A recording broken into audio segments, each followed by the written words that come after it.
Today, we're going to be talking about some of the most disturbing FNAF fan games released over the past decade. From horrifying concepts to deeply unsettling stories and moments that stay with you long after you finish playing, these games pushed horror to unforgettable places. Some of these are still among the most disturbing experiences the community has ever created, so let's get into it. The Five Nights at Freddy's formula. Arguably what defines a FNAF game in the genre of a FNAF game.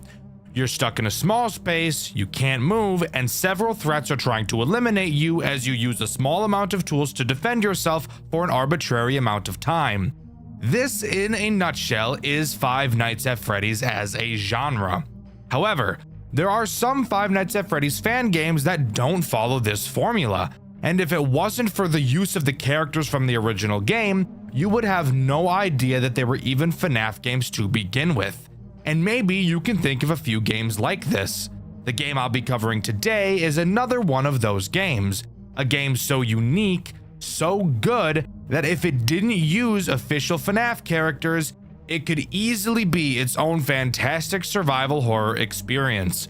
So sit back, strap in, and join me today as we cover Fredbear and Friends Reboot.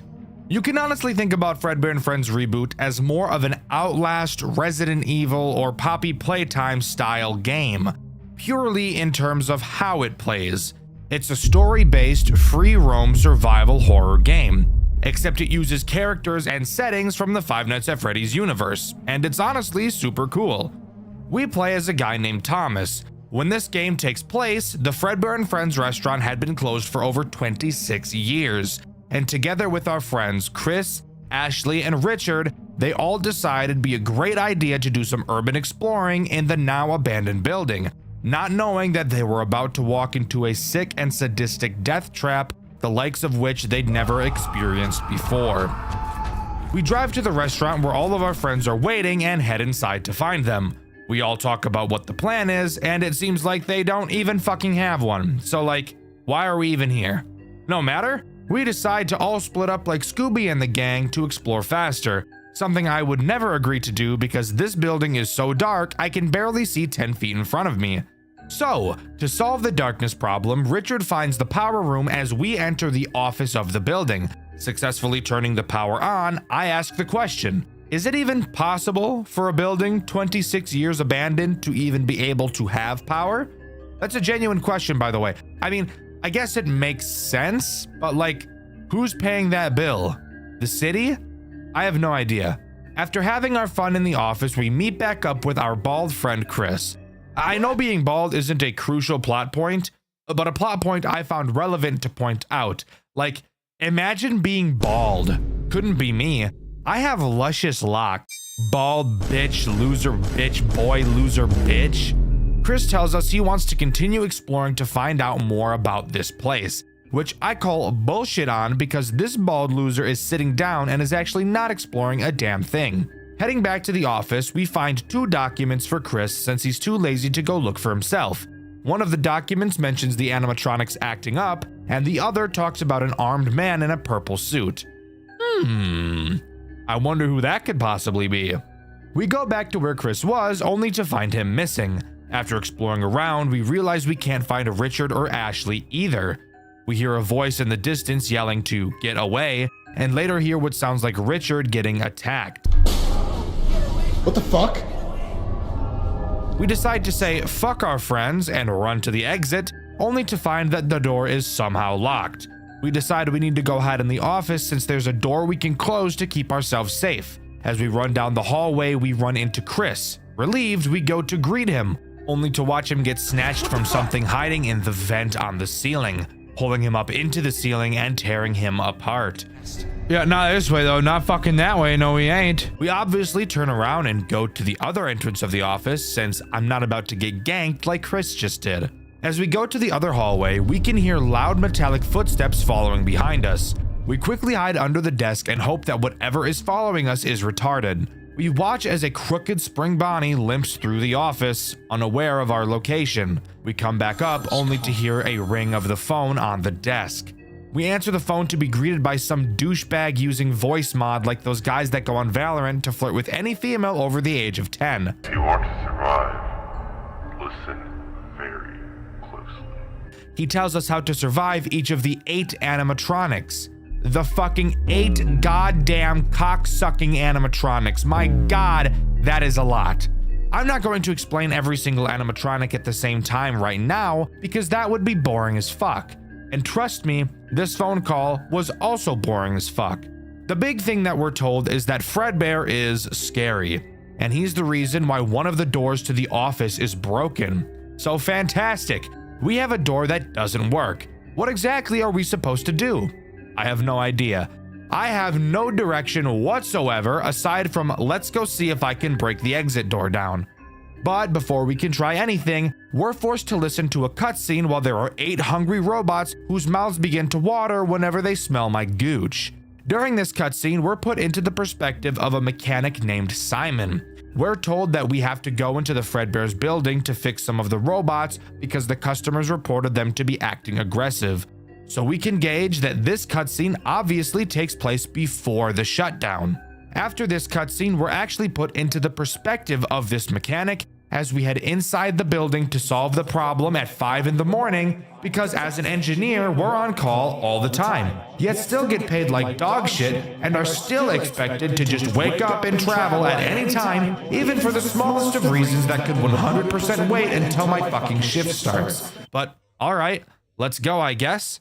As we enter the building, we notice the animatronics are on for some reason, and they shouldn't be at night. We figure somebody just forgot to shut them off, so we go to the employees' room to flip the switch to power them off to take a look at them.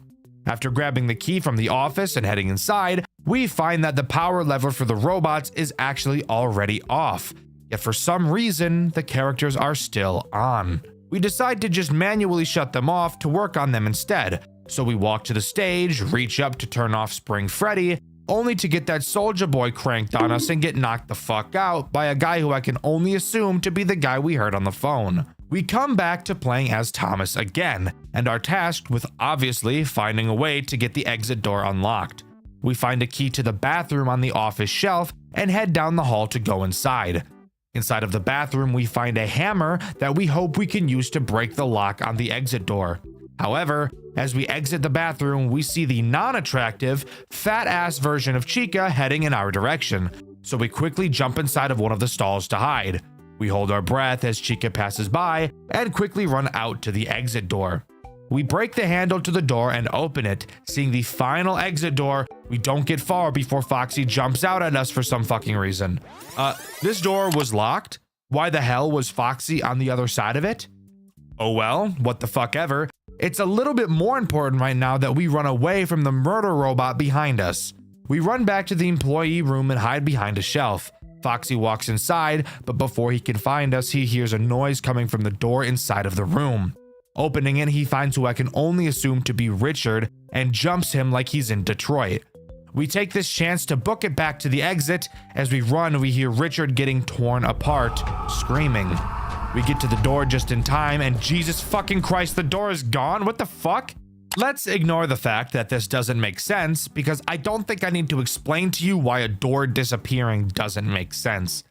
We turn around to see a certain large twitching bear. He just screams in our face and disappears, clearly being a hallucination. We figure there's no better time than the present to find another exit. As we walk into the main party room, so does Spring Bonnie. And now's the time where I can talk about how he works. Spring Bonnie is as basic as it gets when it comes to a survival horror character. He patrols around the building, and if you get too close to him in his line of sight, he'll start chasing you, and he won't stop chasing you until he kills you. And there's also no chance you're going to outrun him. The only way to get him to stop chasing you without dying is to lure him to the side of the office with a door and close it. But you also really have to be careful with how you close this door, because it doesn't work how any normal FNAF door would. It only stays closed for about 2 seconds, so make sure you time this properly. Nope.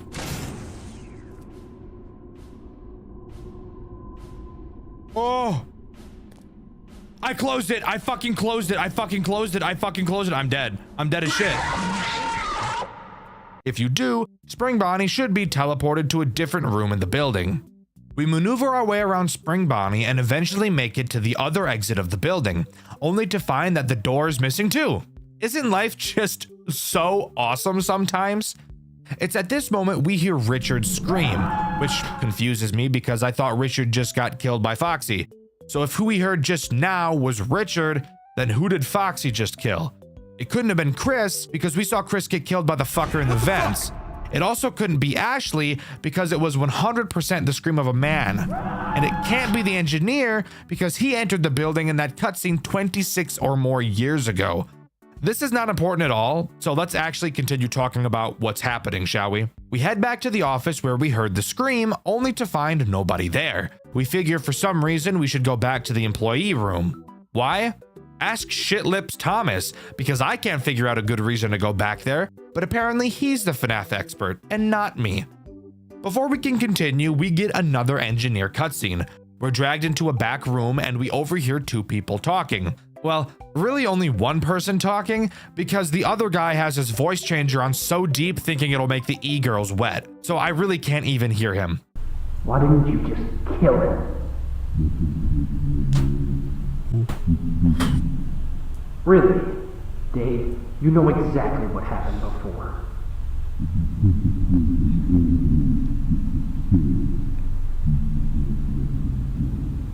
The voice I can hear sounds suspiciously like the guy on the phone who called us here at 5 in the fucking morning. He tells voice changer guy that he should just kill us so we don't get away like the other engineer and spread the word about what they're doing. After not doing it, the phone guy decides to just do it himself, so he enters the room and stabs us to death. Fantastic. I really shouldn't have lived in Chicago. Everyone in Chicago gets stabbed. Going back to the employee room, we find the corpse of a police officer. Seeing that his radio had been taken, we now know that whoever is behind this really knows what they're doing. But we figure that because a police officer went missing, that other officers will be arriving at some point to look for him. So knowing all we have to do is survive, this game's most agonizing survival section finally begins. And I get to explain what all of the characters do in grueling detail, because they're all laid on us at the exact same time, and we're just supposed to remember what they all do from the 2-minute phone call we got 15 minutes ago. Hooray. Alright, well, the goal is easy. Just survive until 6 AM without getting found by any of the animatronics. Sounds simple enough. All we have to do is track all of their movements and learn their patterns, and then find a spot in the massive 3D environment where none of the characters ever have a line of sight to, right? Almost, but not really, because one main character. Bonnie. Bonnie is this game's way of preventing you from doing exactly that. On certain time intervals, Bonnie will emerge from the room where the puppet is. Yes, by the way, the puppet is in this game. Don't think too much about it. There are a lot of characters from a lot of different FNAF time periods in this game, so just shut up. Anyways, Bonnie will exit this room and make his way to the employee room to turn the puppet control lever on. Once it's on, the puppet will begin moving on a track across the ceiling that leads to a door which has some chains on it. Why are there chains on this door? Well, it's to hold back and stop the big bastard himself, Fredbear. If the puppet makes it all the way to this door, it will break it down and allow Fredbear to come out. And spoiler alert, Fredbear always knows where you are, and if he gets out, you will 100% die, because as mentioned earlier, he doesn't care about the doors, and he is faster than you are. So, all you have to do to prevent this from happening is go into the employee room and turn off the puppet control lever whenever Bonnie turns it on. This leads to you needing to be moving around pretty consistently throughout this night. Why do that when you could just hide right outside of this room, or maybe even inside of it? Well, that's where Spring Bonnie comes back in.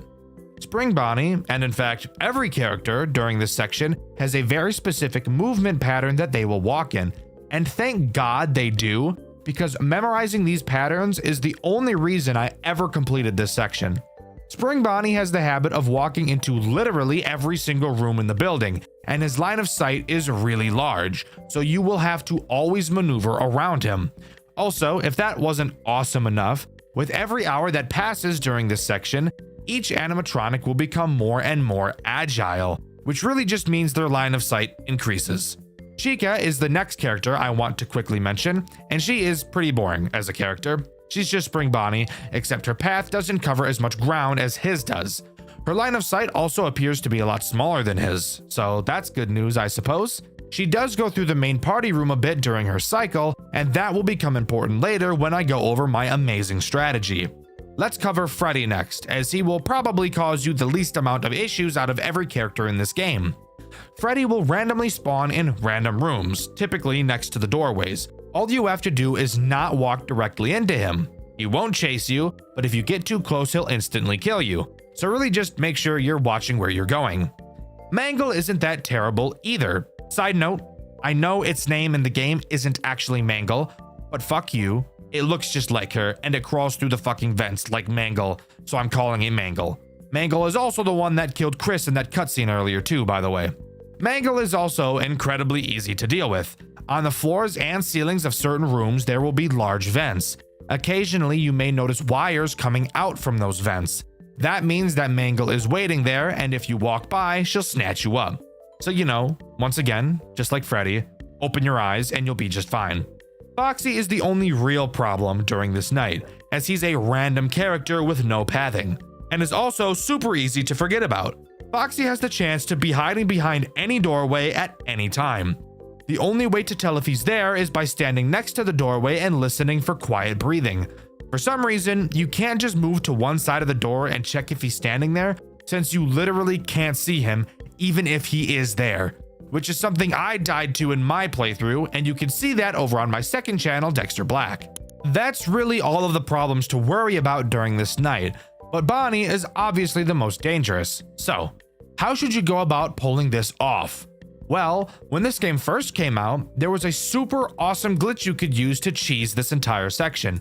If you remember where we hid from Foxy during a cutscene, you used to be able to hide in the exact same spot, and both Bonnie and Spring Bonnie, aka the only characters that enter the employee room, wouldn't be able to see you hiding there. And since it's in the employee room, it was right next to the puppet control switch, so you could beat the entire section just by standing in one spot. Unfortunately for me, I didn't get the luxury of being able to do that, as in the newer version of this game, during this section only, an invisible wall is placed there to block your path. So I had to play the legitimate way. This is when I started to develop my strategy. I'm gonna be so real with you, it took me about 45 minutes to complete this section. I am complete ass at these types of games, which is why I never play them. I personally really dislike the mechanic of every enemy is patrolling randomly and will chase you when seen, but you also have a bunch of bullshit to do at the same time. I know it's a common mechanic, but it's just never something I was able to get into. Mainly because I don't take being chased very well at all, so it just kind of gives me a lot of anxiety. Here's how this section can be beaten 100% of the time for anyone who struggles with things like this, like I do. I came up with this myself. I'm super proud of myself. I did no walkthrough because I'm the best. The first step is to run out of the employee room as fast as you can and get to the far corner of the main party room to the left of the main stage. You have to be fast because Spring Bonnie will enter this room quickly after. While in this corner, both Spring Bonnie and Bonnie will never be able to see you, which is huge since this location also gives you an easy view of both of them since they enter through the door on your left. Once in this corner, Spring Bonnie will soon pass by. After a while, Bonnie will enter the room. Bonnie is slow as shit, so this will take a while, but once you see him, you can start following him. Bonnie doesn't care so much about killing you as he does flipping the puppet switch, so you can actually get pretty close behind him. Creep, creep, creep, creep. That's the sound I make. Creep, creep, creep. You gotta match your steps with his, bro. Boom, boom, boom, boom, boom, boom, boom. All good. But obviously, if you get too close, he'll still kill you. Once Bonnie leaves the main party room to enter the hallway, Spring Bonnie should be up near the office, so you don't have to worry about him. Take the time it takes for Bonnie to enter the employee room and flip the switch to stand by the doorway to listen for Foxy. Once Bonnie flips the switch, quickly enter the employee room and turn it off. After Bonnie flips the switch, he will exit the room through a door you can't even open, so you don't have to worry about him turning around. After flipping the switch, you want to run back to the main party room. At this point, Chica should be inside. She will walk around the tables and exit the room through the door that both Bonnies enter through. Simply be slow and follow her. Once she leaves the room, go back into the far left corner again. This is now going to begin the second cycle. This time, since the paths that Bonnie and Spring Bonnie take are much different in length, they will be a lot closer together. Bonnie will enter the room first this time, with Spring Bonnie directly behind him. Once Spring Bonnie goes up and around the tables, you can start slowly following Bonnie. At this point, you'll have to be patient, since Spring Bonnie will enter the entrance room, then travel back into the party room, and then go into the hall to the employee room. Then we'll travel to the office. So you will hear Bonnie flip the switch, and you will have to wait probably 30 to 45 seconds before you can switch it back, because if you're too fast, Spring Bonnie will see you. If you sneak past him while he's in the entrance room, it appears that Foxy will always be behind the door to the hallway and you will die. So it's your best bet to just wait for Spring Bonnie to finish the cycle and start walking to the office. I recommend waiting directly in front of the stage during this section since he won't be able to see you. Once he goes down the hall, quickly run into the employee room and flip the switch. Then quickly run back into the party room and go right into the exit doorway. Chica will be entering the party room at this point, and if you're any closer to the stage, she will see you. Once she walks around the tables, once again, you can follow her out and go back to the hiding spot in the far left corner. Now, the third cycle gets a little bit scary, so be ready. Bonnie will soon enter the room again, with Spring Bonnie fairly close behind. However, there is enough room between Bonnie and Spring Bonnie for you to be able to get in between them. Closely follow behind Bonnie and Spring Bonnie will enter the party room. Continue to follow Bonnie into the employee room and shut the switch off immediately after Bonnie turns it on. Immediately run back to the entrance of the party room. At this point, Spring Bonnie should be walking into the exit room. You can take this small window of time to run to the front of the stage. Spring Bonnie will enter the hallway, and once he does, you're safe to go back to the exit doorway. Since Spring Bonnie is near the office, you don't need to go back to the corner. In fact, you actually shouldn't, because Chica will follow behind Bonnie. Bonnie will once again pass you, and you can once again follow him into the employee room and shut the switch. After flipping this switch, this final time, you're home free. Simply sit in the employee room and this nightmare of a section will come to an end. And the best part is, since the movement of almost all of the characters is scripted, you'll be able to use this method to beat this section of the game every single time without fail. I hope you enjoyed this overtly long explanation section. It's easily what took me the longest to do while playing this game, so I figured I should devote a long time in the script talking about it. Let me know what you think. After beating this section, we get a cutscene where we're running down the hallway, being chased by Spring Bonnie. We get into the office and close the door on him, which literally cuts the fucker in half. I love this. This is peak. Absolute cinema. As we turn around, Foxy charges at us, but luckily, the animatronic power gets shut off and Foxy shuts down right in front of us. Walking down the broken doors hallway, we see a deactivated Freddy, and Chica tries to kill us, only to get powered off at the same time, which actually scared me in my playthrough, which you can find on my second channel, Dxtr Black. We continue to explore the now eerily quiet building. Going back to the exit, we fall to our knees, only for a door to appear in front of us, locked by a code. A voice comes over the intercoms that sounds weirdly like the guy that killed the engineer in a previous cutscene. He tells us that he's impressed by our work and that the animatronics we faced thus far will be deactivated for the remainder of our stay, aside from two, who he calls his favorites. It's now up to us to figure out the code. We find a piece of paper on the wall that says "Find me." Not totally sure what the hell that means. We wander around into the puppet room where we find writing on the wall saying "It's me." Next to this message, we find another piece of paper saying, "My back is to the corner." After reading this note, the two threats of this section activate: Fredbear and Mangle. Again, Mangle acts a bit differently, so let's talk about her first. This time, she's no longer in the vents. She's walking around the building. If she sees you, she'll roar like a dinosaur. And if you don't get out of her line of sight in 4 seconds, she'll start chasing you. And she won't stop until she catches you. So just run, I guess, bozo. Fredbear, on the other hand, should be scary. But because of an item we got at the beginning of this segment, he really isn't. At the start of this section, we're given a taser. Fredbear will always know where you are and will constantly be crip walking towards you. Except, Fredbear while walking is very slow, so you can easily stay away from him.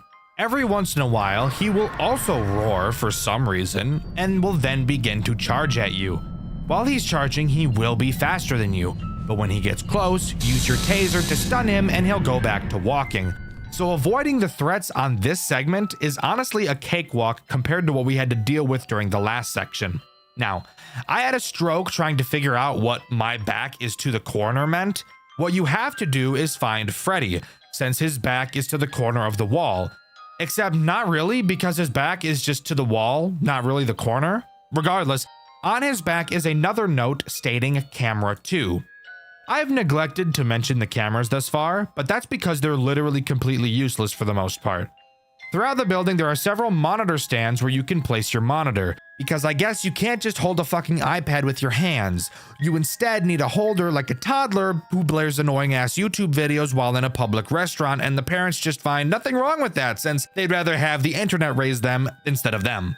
Anyways, when you place the monitor down, you can look at the cameras. Big whoop. Using your eyes is better in a game like this because you can walk around freely. Regardless, looking at camera 2 now, we find another message saying, I'm here. Going to the location of camera 2, you'll find another note saying, look up. On the ceiling, you'll find the number 7 and yet another note reading inside my head. What this means, if you weren't a genius like me, is that you have to go to Foxy in the office and look in his mouth. Inside, you'll find the number 3 and another note reading behind a curtain. Now, there are 3 curtains in this building, and you have to look at each of them in a specific order, which is dumb because all you're doing is looking behind them. Behind the last curtain, you'll see the number 7, and then some text reading the safest place will start flashing on your screen. Let's pause. I really don't understand why it wasn't just another note. This is supposed to be like an escape room set up by the guy that locked us in here. How the fuck was he able to make us hallucinate a phrase? I don't know. Let's move on. The safest place refers to the office. Going back to the office, we find another note reading the second digit.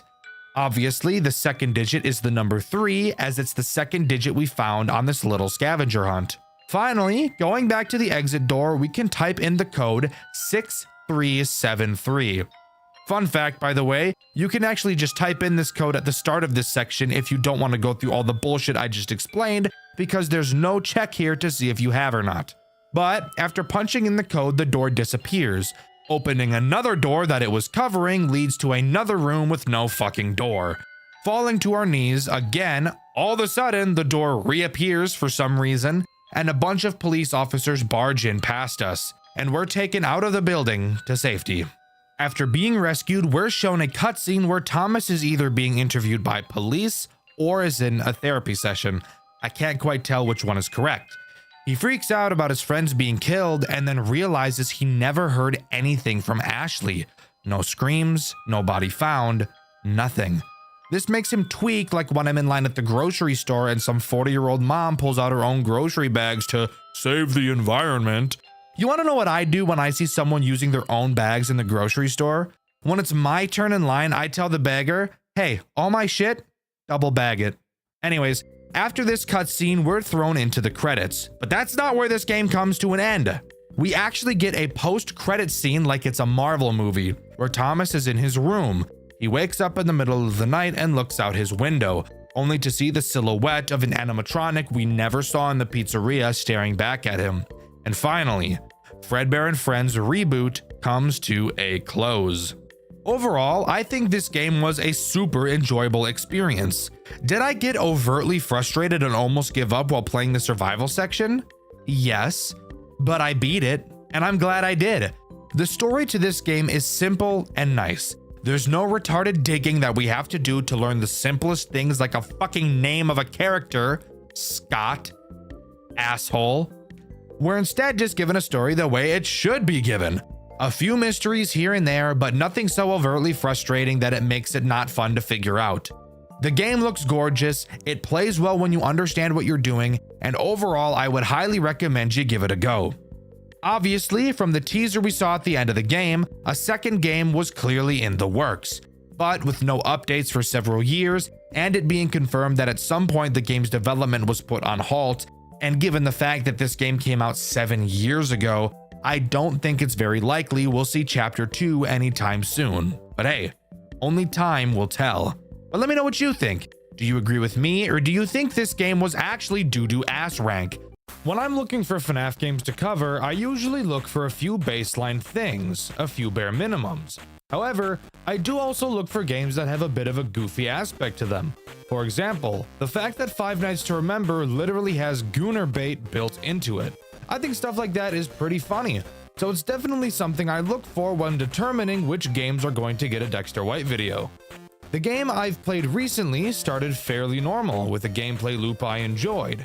However, near the end, something happened that was so completely out of left field, I was at a loss for words. What the fuck am I looking at? What the fuck? I'm very excited to talk about this game as I had a very fun time playing. So sit back and enjoy the ride as we dive nuts first into Animatronic Memories.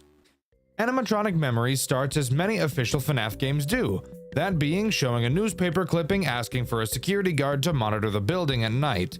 Excited, jumping for joy, and kicking our feet and shit, we accept the offer and start our first night on the job. Entering our new office, we look around and notice that this place is clearly not very normal. Able to look in 3 directions, directly in front of us we have our computer, which lets us view our cameras. To our right we see the door to our office, and to the left we have a large window. Something I've never really understood about some buildings is why they have windows to other rooms in the building. I'm no architect, but that just doesn't really make sense. I don't know what possible purpose it could realistically serve. Also, this one has a fucking door on it. Fantastic. This game doesn't use a power system. Side note, I am so glad more FNAF games are choosing to move away from the power mechanic. I personally never found it very enjoyable, so I appreciate that many games are choosing to remove it so that your strategy can focus more on nerve control and skill rather than balancing a number. In a game where my only 3 actions are checking lights, closing doors, and watching cameras, boy do I sure love it when a central gameplay mechanic is limiting how much of those actions I'm allowed to do. It's so much fun. But anyways, since this game doesn't use power and there are 2 doors, I was curious how this game would pull that off. Let's begin with the window door. This one is very easy. If you're not holding the door down manually, it will automatically rise. Simple. Now let's turn our attention to the much more interesting door, the one that's actually a door. This door, you'll notice, has 3 fuses that connect to it. Just like Five Nights at Candy's, the longer you have a door closed, the higher the meter beneath it will rise. But unlike Candy's, this game actually used the mechanic in a much better way. If your meter is to increase fully, one of your fuses will break and the meter will reset. If you lose all 3 fuses, you will no longer be able to close the door, and the animatronics will very quickly close the gap on you and very quickly close your mouth so you don't make too much noise when they're obliterating your guts like iDubbbz obliterates his reputation. And that's really all you need to know to be able to play this game. All the mechanics are incredibly simple, which I think a lot of people could agree with me when I say that's a breath of fresh air, especially when it seems like every new FNAF release is just trying their best to get on the max mode list. But anyways, on to the threats that this night introduces, that being Bonnie and Chica. Let's pause for a moment. I want to really take the time to appreciate these character designs. Not only are they creepy, not only are they gorgeous, but they're also extremely uncanny. Looking at these characters just makes me uncomfortable in a very unique way. Especially Chica, like fucking ew. Anyways, let's start with Bonnie. Bonnie does exactly what you'd expect him to. He starts on the show stage, randomly walks around the cameras, and eventually lands at your door. Which again, with the way these characters look, it's just really fucking uncomfortable looking, which I love. All you need to do is close the door and you're a-okay. He'll pound on the door and you can reopen it. Chica is much the same, except she's fatter. Since these two are really just here to teach you the basics, beating the night is very easy. But before we can move on to night 2, we get the pleasure of talking about the very neat post-night minigames. After each night, we get to play a repairing minigame.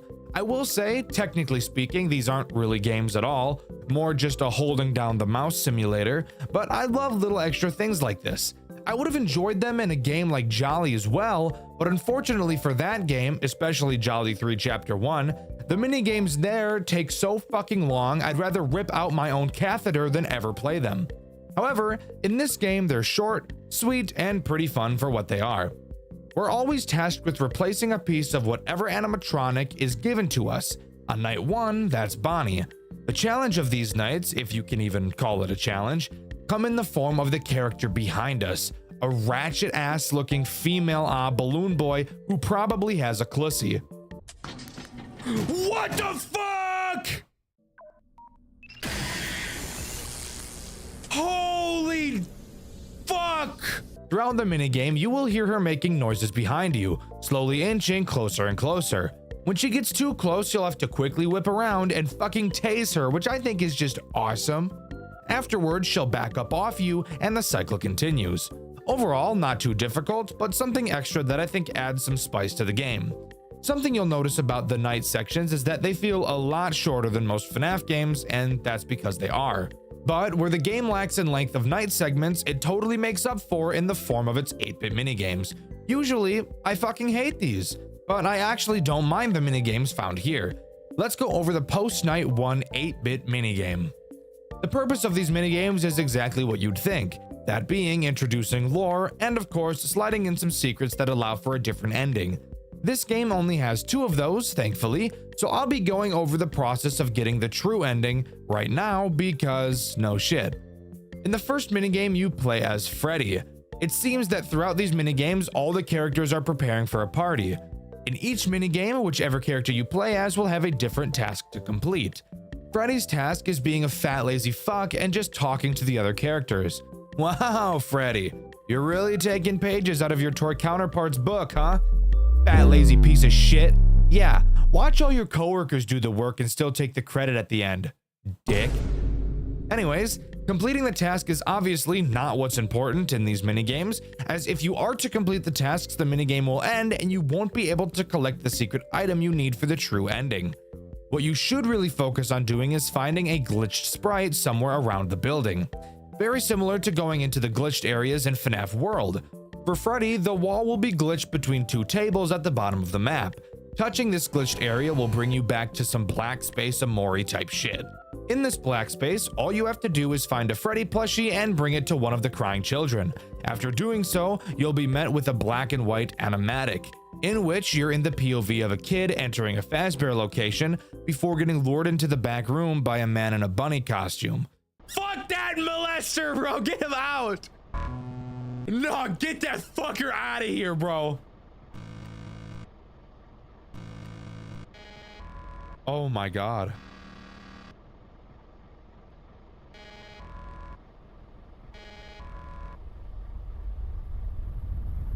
What the fuck? What the fuck? Oh great, I think we all know where this is going.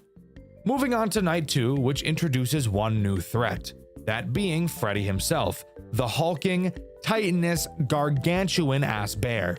He attacks the door exactly like Bonnie and Chica, except he does something even more cancerous. He will also attack your door, except he moves through cameras a lot faster than Bonnie and Chica do, and once he reaches your door, he'll enter a lot faster than them as well. Instead of jump scaring you, he does like Phone Guy says and gets a little bit quirky, choosing to reach his hand into your fuse box and immediately break all of them, then jump scare you. Now, as cool as that is, I do have to ask the question, if he kills you after doing this, then why doesn't he just kill you? Don't get me wrong, I love little details like this and I'm not necessarily complaining, but it's a genuine question. I'm assuming the dev just didn't want to have 3 characters appear to do the exact same thing, even though, to be fair, Bonnie, Chica, and Freddy all end up doing the exact same thing, just at various speeds. This is something that could be attributed to laziness, but you have to answer whether you think it is for yourself, and I'll be talking about it a little bit later.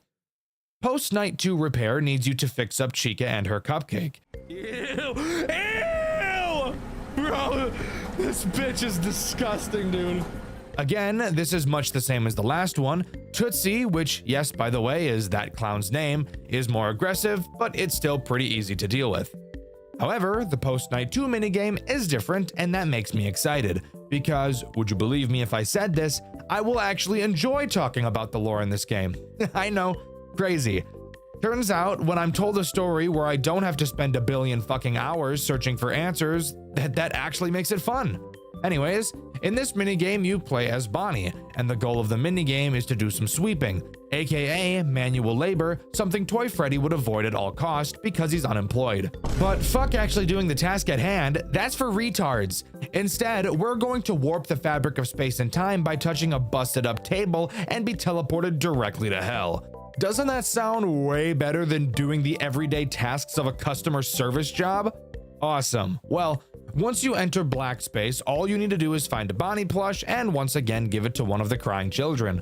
Once again, afterwards we get a cutscene where we're in the POV of a child, this time being bullied by some fat-ass children. Have you guys ever realized that, like, every bully that's ever existed is about the size of a Ford F-150? Whatever. We get saved by the man in the bunny suit and then immediately get betrayed and murdered. That's right, kids. Not only can you not trust your peers, you can't trust adults either. I guess we should all just give up. Night 3 time. What's the new threat introduced here? And will it have a different mechanic than everything else we've seen so far? This night introduces a fan-made character, something I don't often see when fan games use the official characters. This character's name is Anne, a female Foxy equivalent. Give me Rule 34. What? Who said that? Anyways, she begins on the Pirate's Cove camera next to Foxy.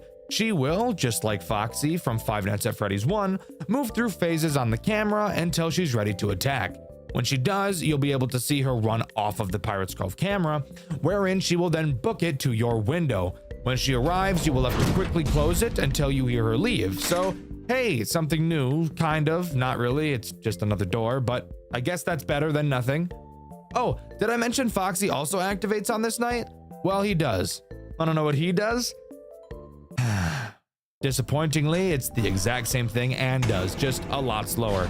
Isn't that weird? The fast-running Five Nights at Freddy's character is now slow. Like, I know he has a peg leg, so that's obviously making him move slowly, but like, goddamn, why'd you have to butcher my boy like that? He did not deserve it. But yes, as I've said, Foxy does the exact same thing Anne does. I will say that because they move at different speeds, there are some very rare instances where it can lead to some stress while watching their timings, but the odds of this happening are pretty slim, so you probably will never even experience it.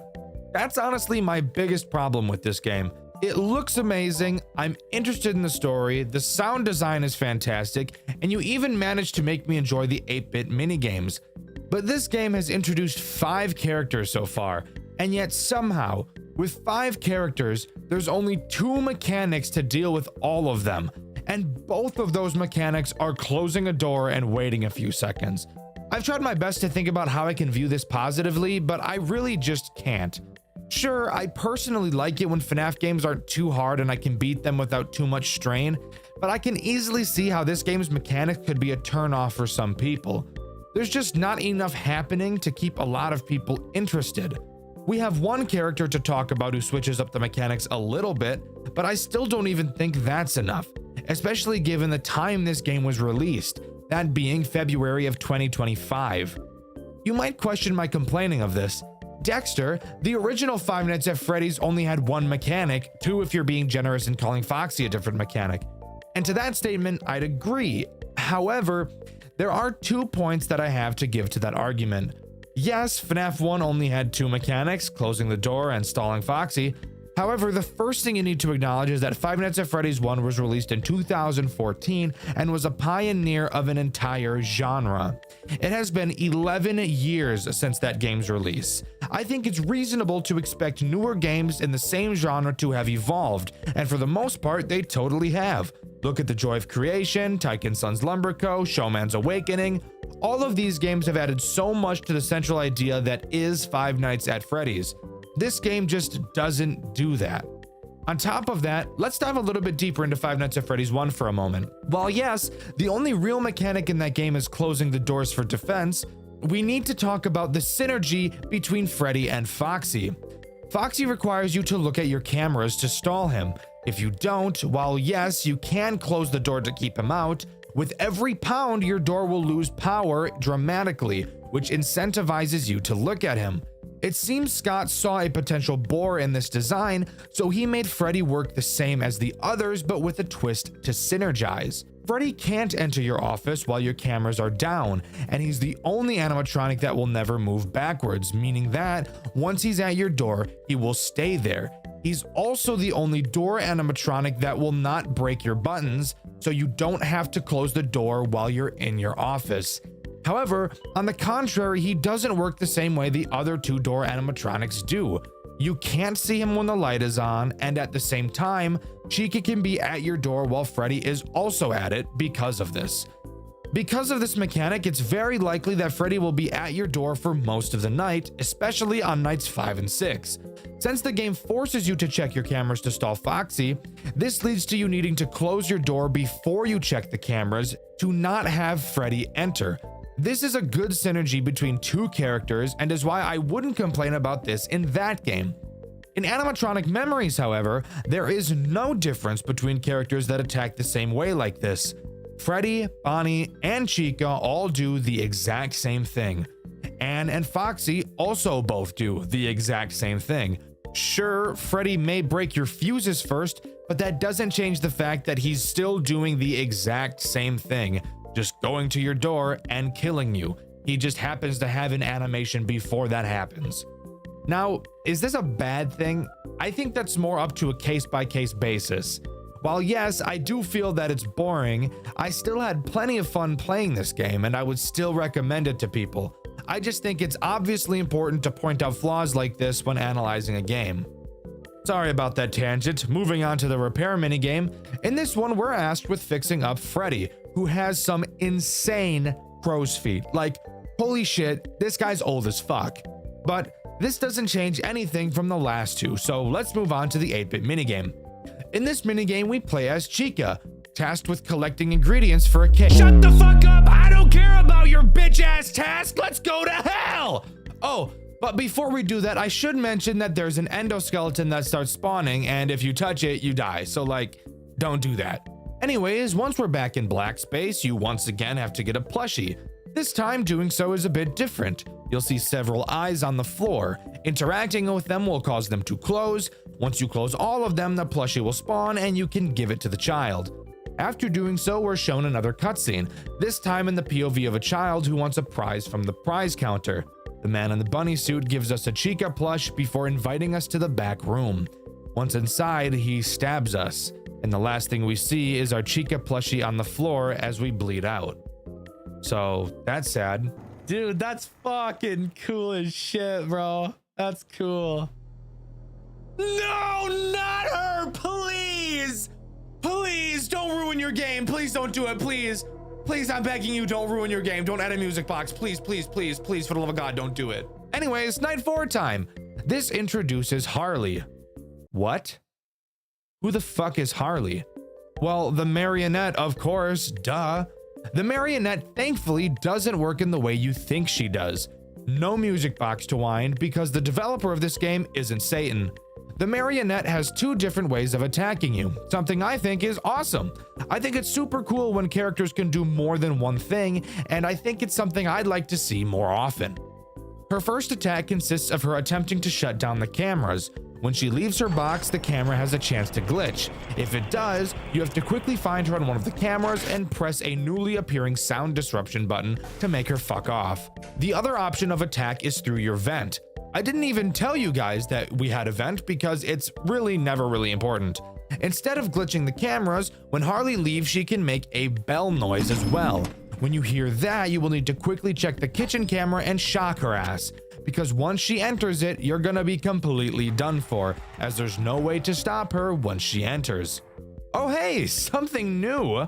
Fortunately, sound cues were added so she's not completely AIDS, but if you can beat her, which shouldn't be too difficult, we move on to the repair section where we have to fix Foxy, who, holy shit, has seen better days.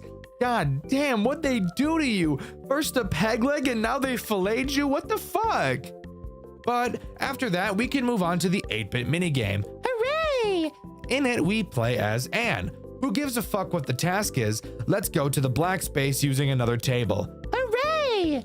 This black space section is confusing. So confusing, I actually don't even know how I completed it. Basically, as you walk through black space, you'll see several character symbols on the ground. Then, at the end, you can find several symbols that you can change into a sort of code. You might think, oh hey, just input them in the order you saw them. That's what I thought too. But at least when I was playing, that was seemingly impossible. Then I noticed that a few of the squares had a symbol that no other square had. So I tried to see if each square had a unique symbol, but they didn't. Then I noticed there was this dark rabbit symbol that didn't appear anywhere else in black space. So I tried to input that into each square, but that also didn't work because not every square had one. I'm so serious, I have no idea what the intended puzzle is here. I ended up just randomly guessing it, and eventually I got it. I guess set that to Foxy. Set this to Bonnie. Set this to Chica. I literally do not know what I did. I promise you, I literally do not know what I did, but I did it. If you guys have any idea what the intended solution to this puzzle is, please let me know in the comments. But once you get the plush and give it to the child, we take another look at another cutscene. This time, the man just ganks some random ass kid who was just standing there minding their own business and murders them. No motive. Jesus Christ. I'm not going to bother talking about Night 5 since it's just a harder version of Night 4. Additionally, there's no repair section after this night, only being one final 8-bit minigame. In this one, we play as Foxy. Going into black space, we can place all the plushies we've collected on podiums, which will give us the Foxy plush. Placing it on the final podium will spawn one final child and the minigame will end. Being tossed into one final cutscene, we see another kid get shanked to death. Amazing and deserved. Shouldn't have been a child, dumbass. But what about Night 6? Well, of course, as usual, we were told not to come back tonight, but we said fuck it, we ball, and decided to come back anyways. Nobody was present. We enter the office, but get a strange feeling that we're being watched.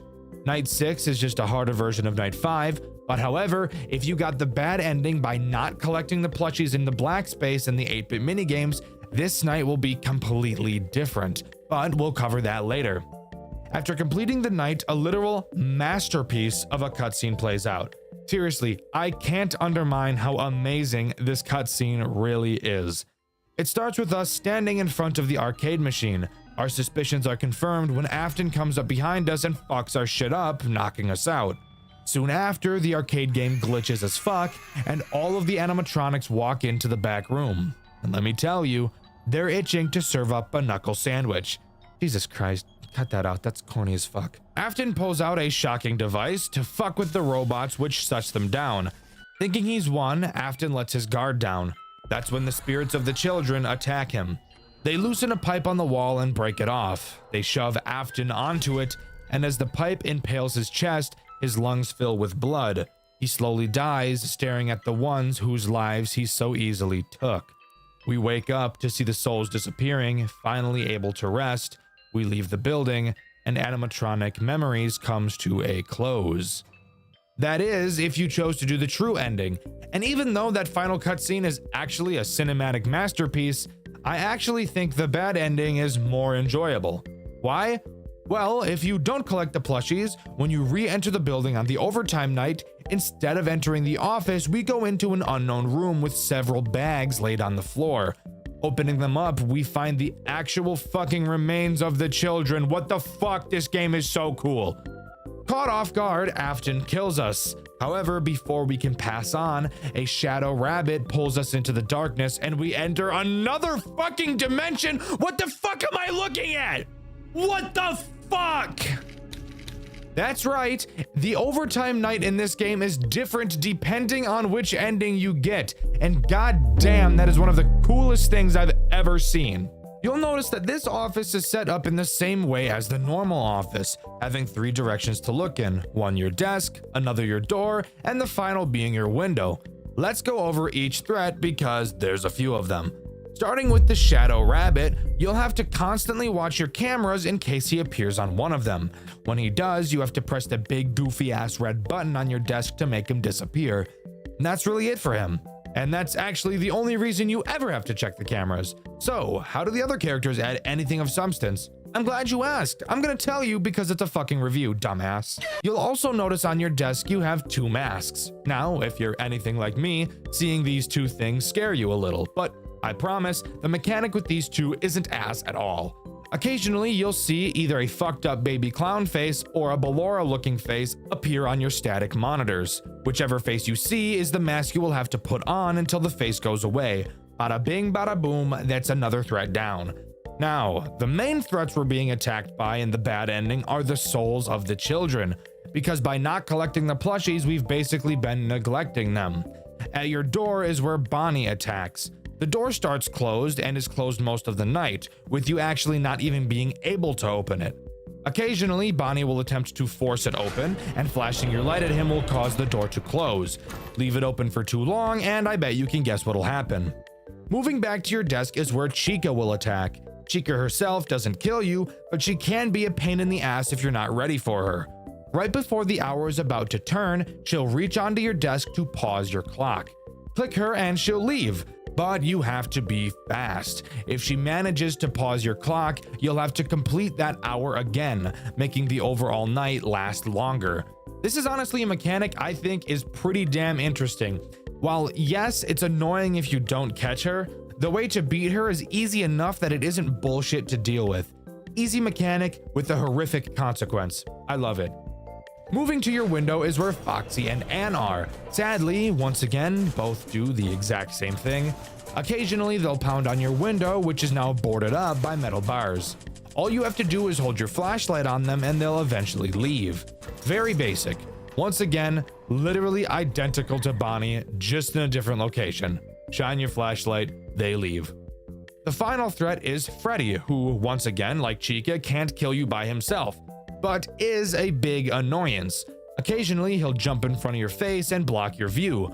You'll have to spam the spacebar to pull him off you and dropkick him through a chain link fence.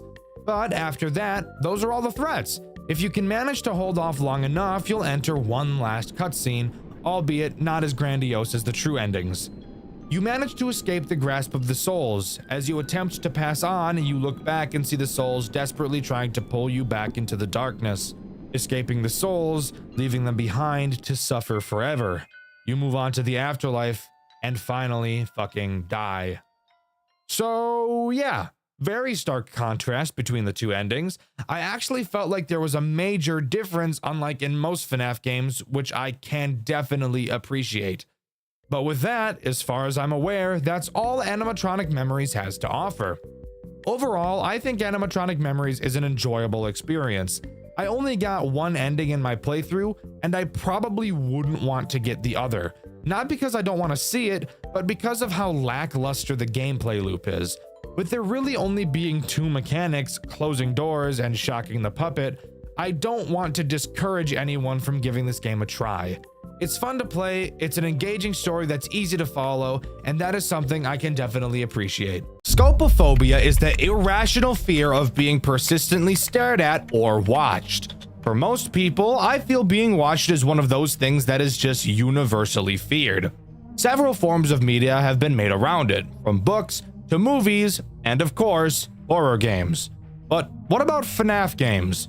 What is the scariest FNAF game you've ever played? And while playing it, did you get the strange feeling that you were being stalked? Banshee is a new FNAF fan game created by Kimarzuru and released fully on July 23rd, 2025. For a lot of people, the FNAF genre hasn't grown boring, but has lost a lot of the fear factor that it once had. I know for me personally that is the case. Sure, cheap jump scares will always startle people, but actually being scared is something that most FNAF games just aren't capable of doing anymore. Banshee, however, is different. Banshee isn't just scary, Banshee is horrifying. Grab a drink and get ready to jump into the rabbit hole that is Banshee, Five Nights at Freddy's most horrifying fan game. Banshee is a game heavily inspired by the original Five Nights at Freddy's Pizzeria Simulator, mainly taking inspiration from the night sections of that game, wherein instead of beating the night by surviving, you instead have to complete multiple tasks, making the length of the night dependent on you. Of course, when you think of Pizzeria Simulator, the very well-known salvaging sections may come to mind, and don't worry, Banshee has those too. Before every night, you will have to salvage a character in much the same way you do so in Pizzeria Simulator. On night 1, you have to salvage Springtrap. Pause. This design is actually horrific. This is gross. I haven't seen a model from a game that made me as uncomfortable as this one has in a long time. And trust me, they only get more grotesque and uncomfortable as we follow the White Rabbit. To salvage a character, you must first play an audio cue from the tape player in front of you. You can hold up the miliguas,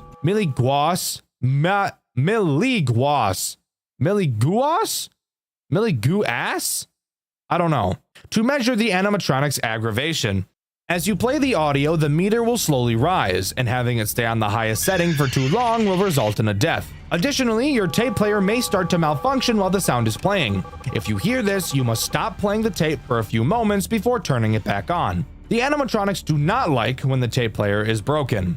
Once you have the animatronics aggression maxed, input some info into the computer, and it's on to the real night section. And let me tell you, if you thought the night gameplay from FNAF 6 was stressful, you're not ready for what's in store for you in Banshee. Night 1 introduces 2 characters. You may be wondering how that's possible since we've only scrapped one.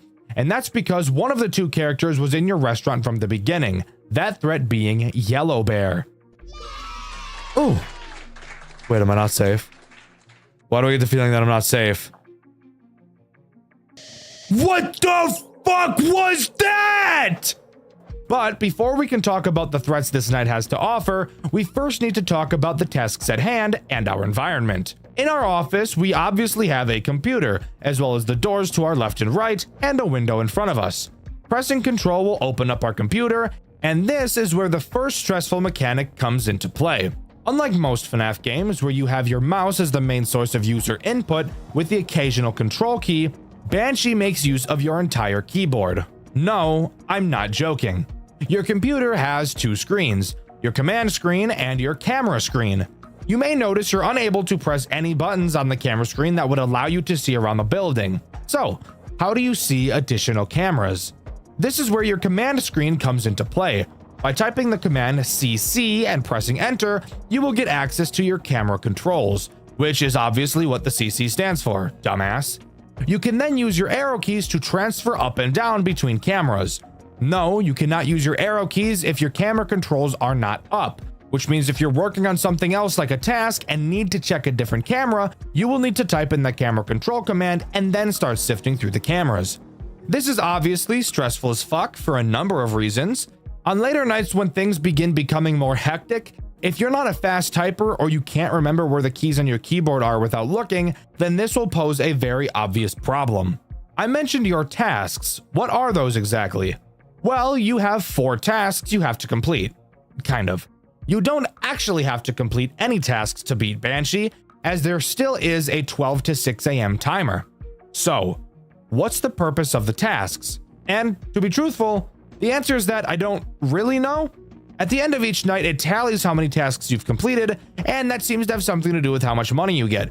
So I'm assuming that the only downside is not having money for your tycoon, which is needed for the true ending. But there may be another reason I'm unsure of, and the wiki is no help. Anyways, back to the tasks. Task number 1 requires you to look at 2 items that are going to be shipped. You will have to check if both sides are identical. If they are, type Y and press enter. And if they don't match, press N and then enter. Do this 8 times and the task is complete. But if you ever mess up, you will have to start back from 0. This task is not challenging, but when paired with the other threats this game has to offer, it will quickly become stressful to even be able to manage this. Task 2 requires you to read an excerpt of Who the Fuck Knows What, and either archive it or shred it. To keep it simple, if it's good press, archive it. If it's bad press, shred that bitch. Task 3 involves sitting on your fat lazy ass and waiting for a code to decipher, and then inputting the numbers and pressing enter. Task 4 is much the same, but instead of numbers, it's arrow inputs. And that's all the tasks, which means we can start talking about the threats that this night has to offer. The first of which being the one I mentioned earlier, Yellow Bear. While you never really actually see him, he does still attack you. Throughout the night, you will be able to see posters, drawings, and books around your office that start to change to say "it's me." If too many of these anomalies occur, Yellow Bear will appear and kill you. In order to make these anomalies go away, you will need to look forward, not have your computer on, and close your eyes for who the fuck knows how long. When you open them back up, they should be gone. If they're not, close your eyes for longer next time, dumbass. Hands down, the easiest threat in this entire game. The other threat is obviously Springtrap, or as this game calls him, just Afton. Afton will walk around the cameras and make his way to your left door. When he's there, he will make no sound cues. Or at least, if he does make a sound cue, I was just never able to hear it. When he is there, all you have to do is turn at him and stare until he moonwalks back into the darkness. Again, some of the creepiest shit I've ever seen. So where is he? What the fuck was that? Oh my god, that's actually so fucked. Dude, that's actually so fucked up. That's actually so fucked, dude. Oh my fuck. Oh my fuck. And that's it. Either by completing all the tasks or surviving until 6 a.m., the night will be finished and we're safe to move on to night 2. Now, before we do that, this is where I should probably talk about the tycoon section of this game, but that whole pile of bullshit will be saved until later, because in my full playthrough, which you can see on my second channel, Dxtr Black, I butchered the tycoon sections so fucking horribly, you have no idea how badly I fucked them up. So I'll just save that for later. For now, we move on to Salvage 2. Salvage 2 is called Molten, who I originally thought was Ennard. And maybe it is, and this is just another case of the game giving it a different name. I'm not sure. Regardless, he is obviously the threat introduced on this night. So, how does he work? He actually has two different mechanics and methods of attack. The first is very similar to Afton, except he attacks from the right door instead of the left. Same thing for him, just look at him and he'll go away. However, once he goes away, he has a chance to initiate his second attack, which by the way can also happen at any time, not just when he leaves your office. Your lights will begin to flicker and an audible sound cue will be heard. This tells you that you need to very quickly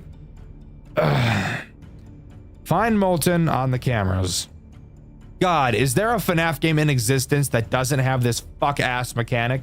Whatever.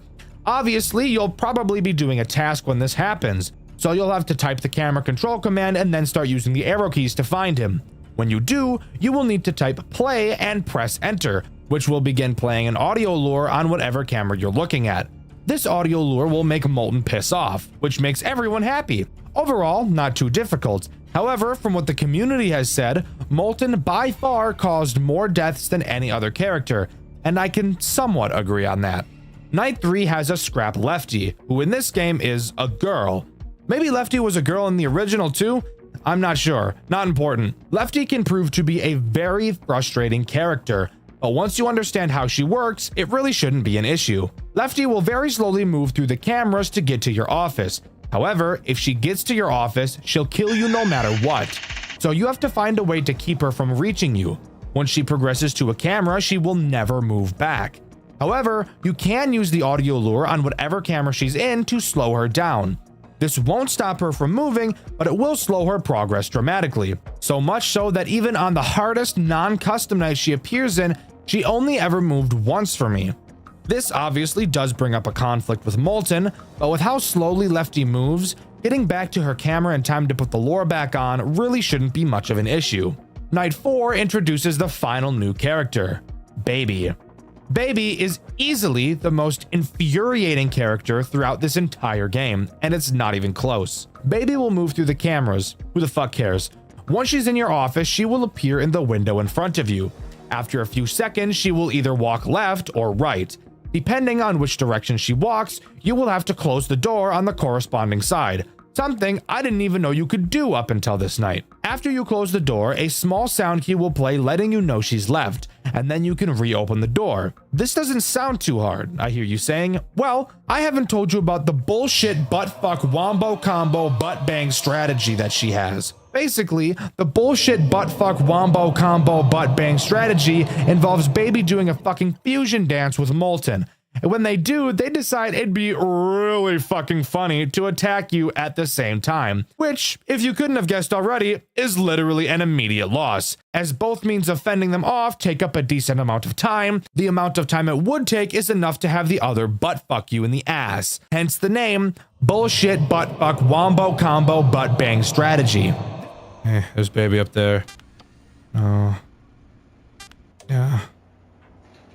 This is cooked. This is cooked. This is actually cooked. Bro, I'm fucked. I'm fucked. There's nothing I can do about that. I was pressing enter, you. That was just cooked. There was nothing I could do about that. I don't know how long I have to hold it for baby. And he was on my ass. I really didn't know what to do there. Really didn't know what the option was. This is really the only huge RNG problem this game has, and it doesn't happen nearly as often as something like Torbani Vent Aids does. Finally, we have Night 5, which is an interesting night, to say the least, as it's actually easier than Night 4. Sure, the animatronics are more aggressive, but I still think overall it's probably easier than Night 4 is. No new threats are added, however, one of them is removed. That being Lefty. What is the reason for having Lefty not present on this night? I'm really not sure. So this night goes just about as well as you'd expect it to. And with that, the game is over. We get a final monologue from Henry as he burns down the building with us inside, mentioning how he didn't want us to go, but he needs to bring his daughter back. I'm gonna be honest, I don't give a fuck about this ending. You wanna know why? Because it's not canon in any way. Yeah, this is the bad ending, by the way. The true ending has a lot to do with the tycoon sections of the game. And god damn it, that means it's time for me to go over this bullshit. First, let's go over how I fucked up this tycoon section as hard as I did. When you first load up the game and open the tycoon section, this is what the tycoon looks like. Fantastic. Looks like we're going to build off of this. Pretty interesting and different from the original. Wanna know the fucking hilarious part? The game expects you to press this button and erase your tycoon save data so that the tutorial for the tycoon section will begin playing. Does it tell you to do this? No. So why the fuck would I even think to do it? Sure, I pressed the button and saw the message to erase the save in my playthrough, but this is literally the first time I'm seeing the tycoon. Why in God's green fuck would I think to reset the data of the tycoon when I've never seen it look any different? I'm expecting to get comments calling me stupid for not figuring this out, but fuck you. You wouldn't buy a game, start the game up, and then think, actually, before I start playing this brand new game I've never played before and is brand fucking new, I should reset the save data for it first. You would never think of that. I'm sorry, this is just the most retarded thing I've ever seen. There is literally no indication whatsoever that I should reset the save. If there was indication, then there wouldn't be an issue, but there isn't. I'm just shown the tycoon and that's it. But hey, let's just relax for a moment and pretend like this part of the game actually makes sense. What exactly do you do? Well, you obviously go through the tutorial and learn how to play the tycoon, and then can get to building. And then from there, it's just Pizzeria Simulator. Buy things from the catalog and add them to your pizzeria to get points and level up. Fantastic! Completing the tasks during the nights will give you the money you need to buy more in the tycoon sections as well. Fantastic! Now, after completing night 1 is where the game starts to get a bit interesting. On the main menu after completing night 1, you will see this big red box. Clicking on it will reveal a statue of a banshee. Turning it to its side will reveal a note describing that you need to look northwest to find a key. Wait one night and look again to find a door, presumably that the key would be used in. Going to your tycoon and scrolling all the way northwest, you'll be able to see a small red dot. Clicking on it will reveal a golden rose, which is presumably the key that was referenced in the note. Now, pause. I'm going to complain here again about how I fucked this up so badly. I had no idea that the map could be scrolled. Why? Because I was never taught in the tutorial, and I never saw the tutorial for reasons explained earlier. However, what I did do was click around the top northwest corner of the screen looking for this key. Clicking the big sign reveals a very dark red screen with some random text that'll become important later. So, this leads me to believe that this was the thing northwest that I was supposed to see. I thought I was doing the right thing. This series of coincidences is actually insane. Sure, there's no literal key here, but that led me to assume that the key was a metaphor for something else. Now tell me, would it be unreasonable for me to suspect some kind of retarded metaphor from a FNAF game? I don't think so. But whatever. After beating night 2, if you go back to the Tycoon and press the red dot again, you'll see a golden pillar. Altar?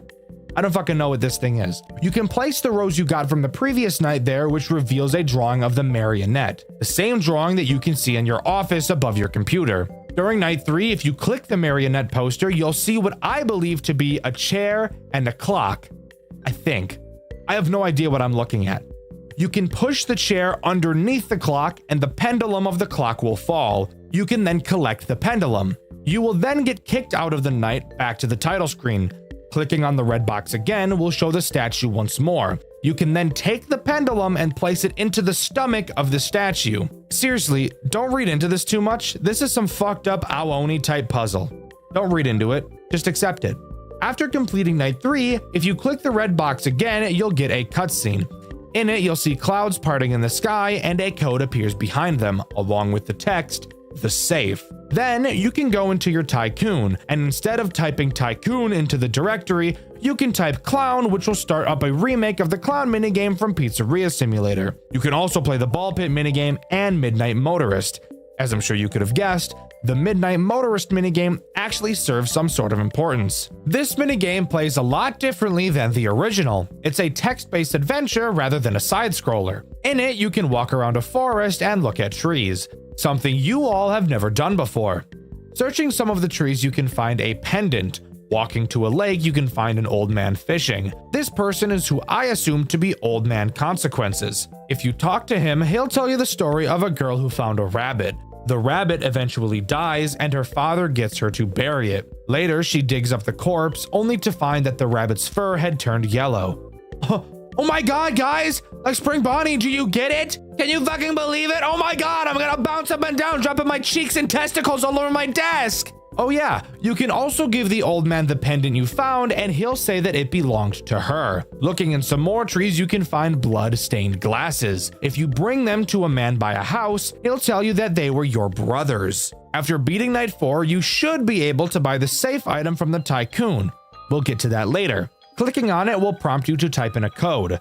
Typing in the code we saw in the cutscene earlier will open the safe, revealing a picture of a locked gate inside. After buying everything else in the Tycoon section, if you load the original version of the Tycoon and click the logo, you'll be sent to the gate. If you've done everything correctly, clicking on it will spawn you onto a boat. On the boat, you're told a story. Once again, I assume this story is being told by Old Man Consequences. He tells the story of Charlotte, Henry's daughter, the girl who was pushed outside of the pizzeria in the rain and left outside where she was later found dead. The story is abruptly ended by the line, "She isn't there anymore, Henry." Finally, if you've done everything properly and at the right times, when you enter night 5, the puppet will be present, likely being the reason Lefty isn't there. The puppet acts as this game's final boss. So let's quickly go over her mechanics. The puppet can appear in any of your 2 doors. When she does, simply close the doors and she'll go away. Additionally, she will play a laughing sound cue.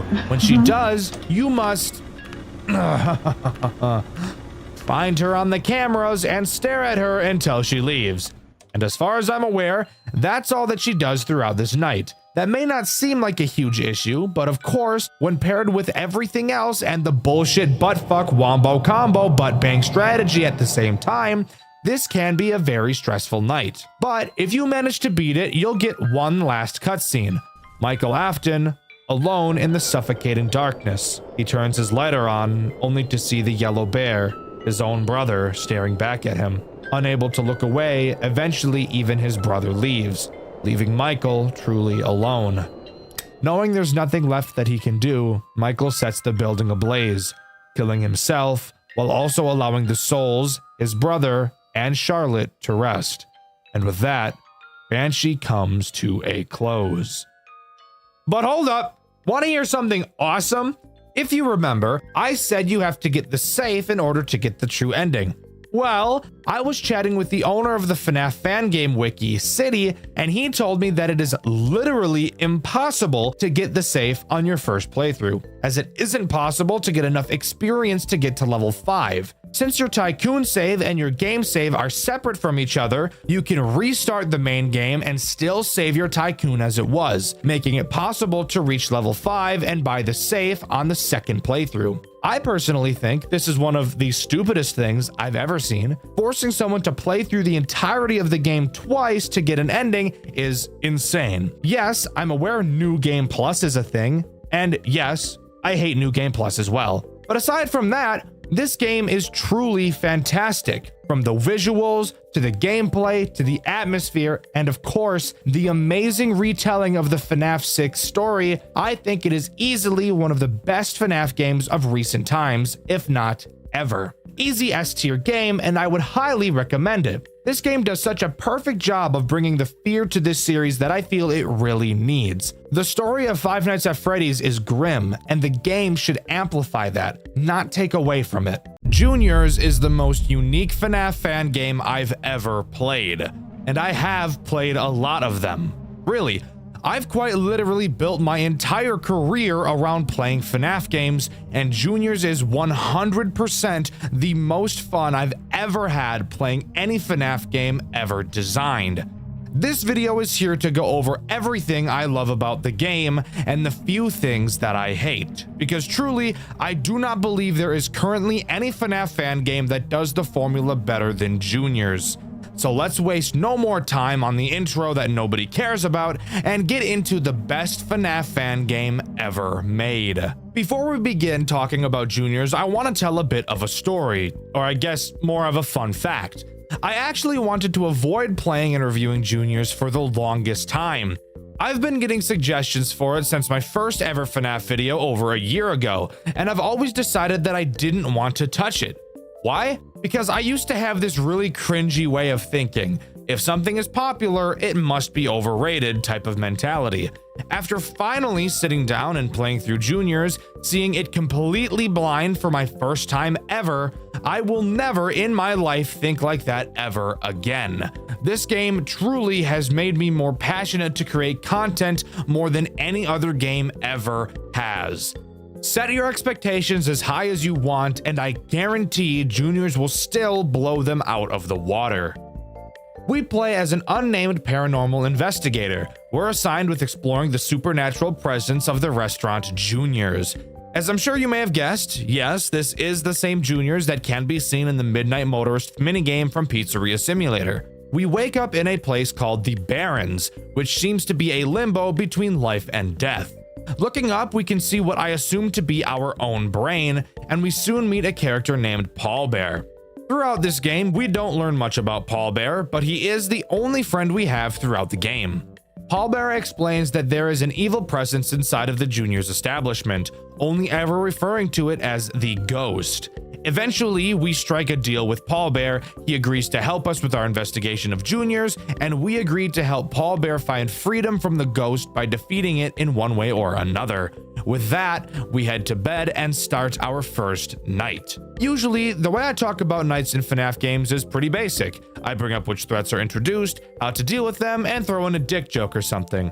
However, Juniors does the entire FNAF formula so differently from any other FNAF game I've seen, so covering this is going to be a fun change of pace. To start, Juniors completely gets rid of the sit and survive style of gameplay that most other FNAF games have. The game still has the classic 6 nights, however, each night isn't completed once you've made it to an arbitrary time limit. Instead, similar to a game like Pizzeria Simulator, progression is based on finishing tasks. Except the key difference between the tasks in Pizzeria Simulator and the tasks in Juniors is that one of those games has super fun tasks that I look forward to doing, and the other game is fucking Pizzeria Simulator. But what exactly are the tasks in Juniors? I'm so glad you asked, because these tasks are the sole reason why this game is so amazing. Throughout the night, the ghost Paul Bear was telling us about will enter one of the animatronics at random. It's our job to watch the cameras for weird anomalies and figure out which animatronic is possessed. And each night, you will have to correctly identify where the ghost is more and more times. On night 1, you need to correctly identify the ghost 2 times, and with each subsequent night, that number goes up by 1. But before we really get into that, there's something else that this game does that I wasn't expecting. Typically in FNAF games, the animatronics will make their way to your office and try to attack you. This is actually not the case in Juniors. The animatronics will never come to your office. Well, at least not in the typical FNAF way, but I'll cover that in a minute.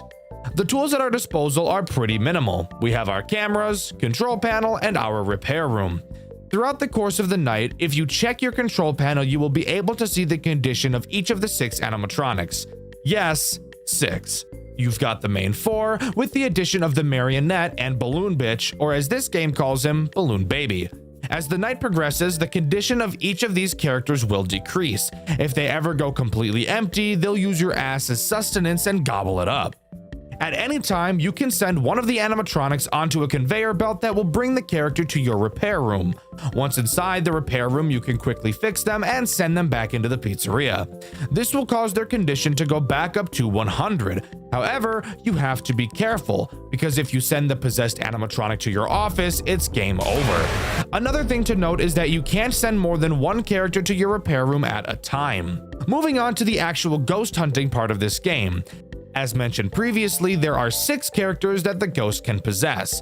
Both at the start of the night and directly after identifying the possessed character, you will get a grace period where no animatronic is possessed. You should use that time to send the lowest conditioned animatronic to your office to be repaired.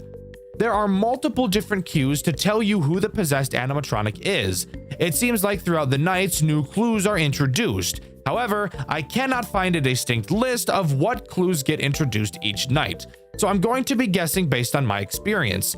If you know that I'm wrong, let me know in the comments below. There are 2 clues that are introduced on night 1. The first one is pretty easy: camera flickering. When an animatronic is possessed, they have a chance to cause the camera that they are currently on to start flickering. The cameras by default flicker their lights, so this is pretty subtle, but if you look closely at an actual flickering camera, you'll be able to tell that the ghost is on it, because between the flickering, the cameras will have a brief period where they go black. That sounds pretty easy, I hear you saying, and while yes, it is, this is another part of the game that I think is super cool. There aren't an insane amount of cameras to look through, and it's very common that multiple characters will be visible on a camera at the same time. So this brings up the possible problem. If the cameras are flickering on a camera, but multiple characters are present, how do we figure out which of the animatronics is actually the possessed one? This right here, this conflict that you have to figure out, is the main reason why I love this game so much. It's such a simple problem, but the way you go about solving it can be different depending on your playstyle. This is honestly the coolest mechanic I've ever seen out of any FNAF game, and I don't think it's ever going to be beat. So, what was my strategy? Let's start with the hypothetical that we'll use throughout this video. Let's say we're looking at a camera that has Freddy, Bonnie, Chica, and Foxy present on it. The camera is flickering, so we know that either Freddy, Bonnie, Chica, or Foxy are the possessed animatronic. The first thing I would do is either send Balloon Bitch or the marionette to the conveyor belt, since I know full well it can't be one of them. So I'd just pick whoever has lower condition. Then I would constantly keep my eye on all 4 animatronics on that camera until 1 or more of them left. Once they left, let's say for example Freddy and Chica leave, I would stay on the camera to see if the flickering persisted. If it did, then I'd know it can't be Freddy or Chica.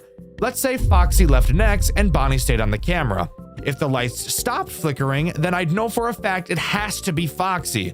And if I really wanted to double check, I could find the camera where Foxy left to and see that the lights are still flickering. But as I've said, that is only 2 of the clues that are introduced on this night. What's the other? Handprints. I should mention that once the ghost possesses a character, only 1 of the clues will become present in that character until it is found. And from what I can tell, they never switch which clue they have until the ghost is found. Handprints are pretty simple. When a possessed character leaves a camera, they will leave a handprint behind on the lens of the camera. So let's go back to our hypothetical again. Freddy, Bonnie, Chica, and Foxy are all on 1 camera. Freddy and Chica leave, and after doing so, we spot a handprint on the lens. That means we now know that the ghost has to be in either Freddy or Chica. So we can send either Foxy, Bonnie, the marionette, or Balloon Bitch to the conveyor belt And all that's left is to watch Freddy or Chica. Whoever we choose, we wait for them to leave a camera. If Chica leaves and a handprint isn't seen, that means the possessed character has to be Freddy. And with that, night 1 is in the bag. After the night, we head back to the Barrens and talk to Paul Bear again. He explains that he himself chooses to stay in the Barrens because the ghost won't go there. Pussy-ass ghost Paul Bear is afraid of another ghost. Don't question it. It's kind of like those people who are afraid of other people. What do we call those things? Oh, yeah, moderators.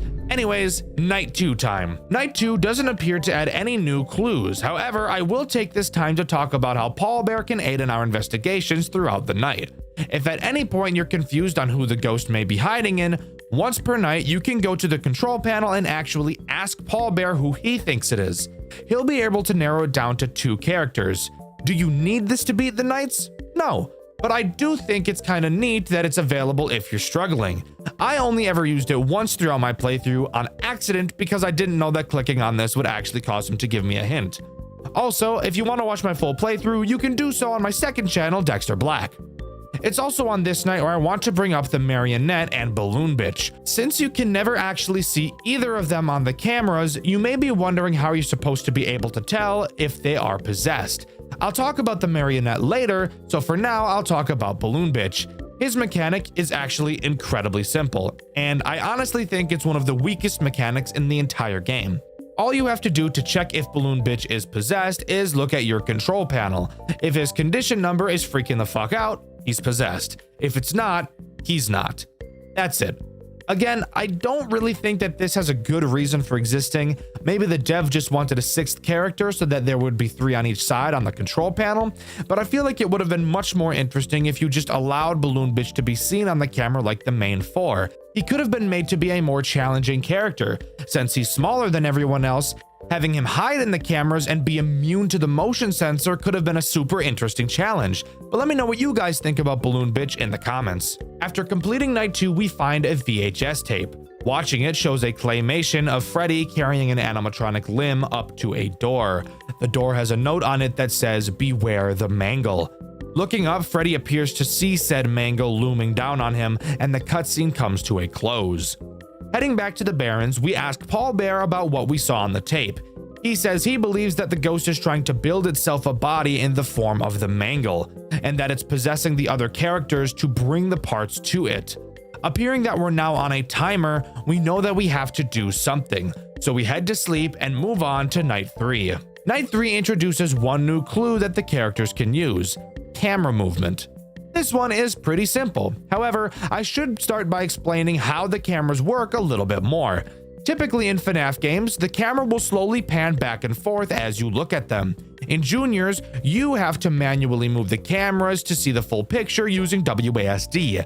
The camera movement clue does exactly what you'd think. If you're moving the cameras, the ghost can cause it to jerk in a direction you're not moving it in. My camera got fucked a little bit, the weird control. I don't know if that was me fucking around or if that was the heathen. Whoa. My camera just fucking zipped. Using that, you can follow the exact same method as the flickering clue. However, the camera will not jerk if you aren't moving the cameras, so you'll need to get into the habit of doing that often. Although that really shouldn't be a problem since, again, you can't see the whole camera unless you move it. This is also the night where I want to talk about the Marionette and how she works. Just like Balloon Bitch, you can't see the Marionette on the cameras. However, you can hear her. You can tell which camera she is on by listening for the music box.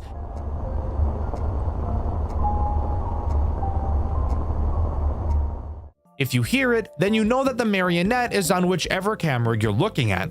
Fundamentally, is this different from the 4 main characters? No. However, I do think it's a super fun addition to the formula, where if we were using our hypothetical again from earlier, let's imagine all 4 of the main characters are on a camera and the camera is jerking in a random direction when we move it.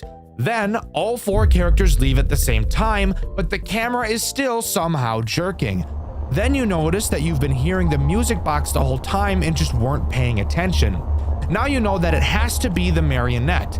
It's not that it's hard to figure out, but it may be something that slips your mind as you're so focused on trying to find the ghost. I love the marionette in this game, and if you couldn't guess from my constant glaze, it's the best marionette I've ever seen out of any FNAF game. After completing night 3, we find another tape.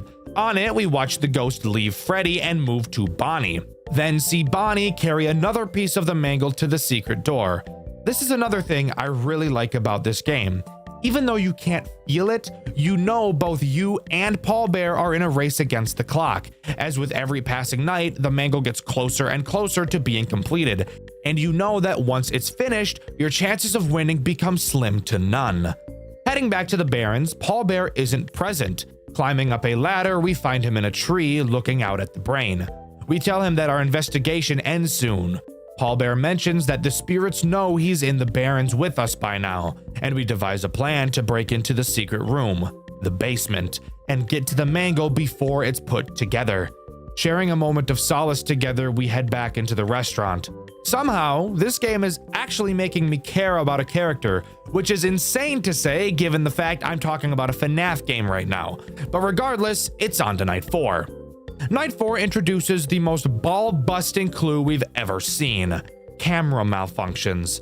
This does exactly what you'd think. The possessed animatronic will cause a malfunction on whatever camera they are on. That means if we go back to our hypothetical, Freddy, Bonnie, Chica, Foxy, and the marionette are all on the same camera. One of them becomes possessed, so we lose the ability to see that camera. Fuck.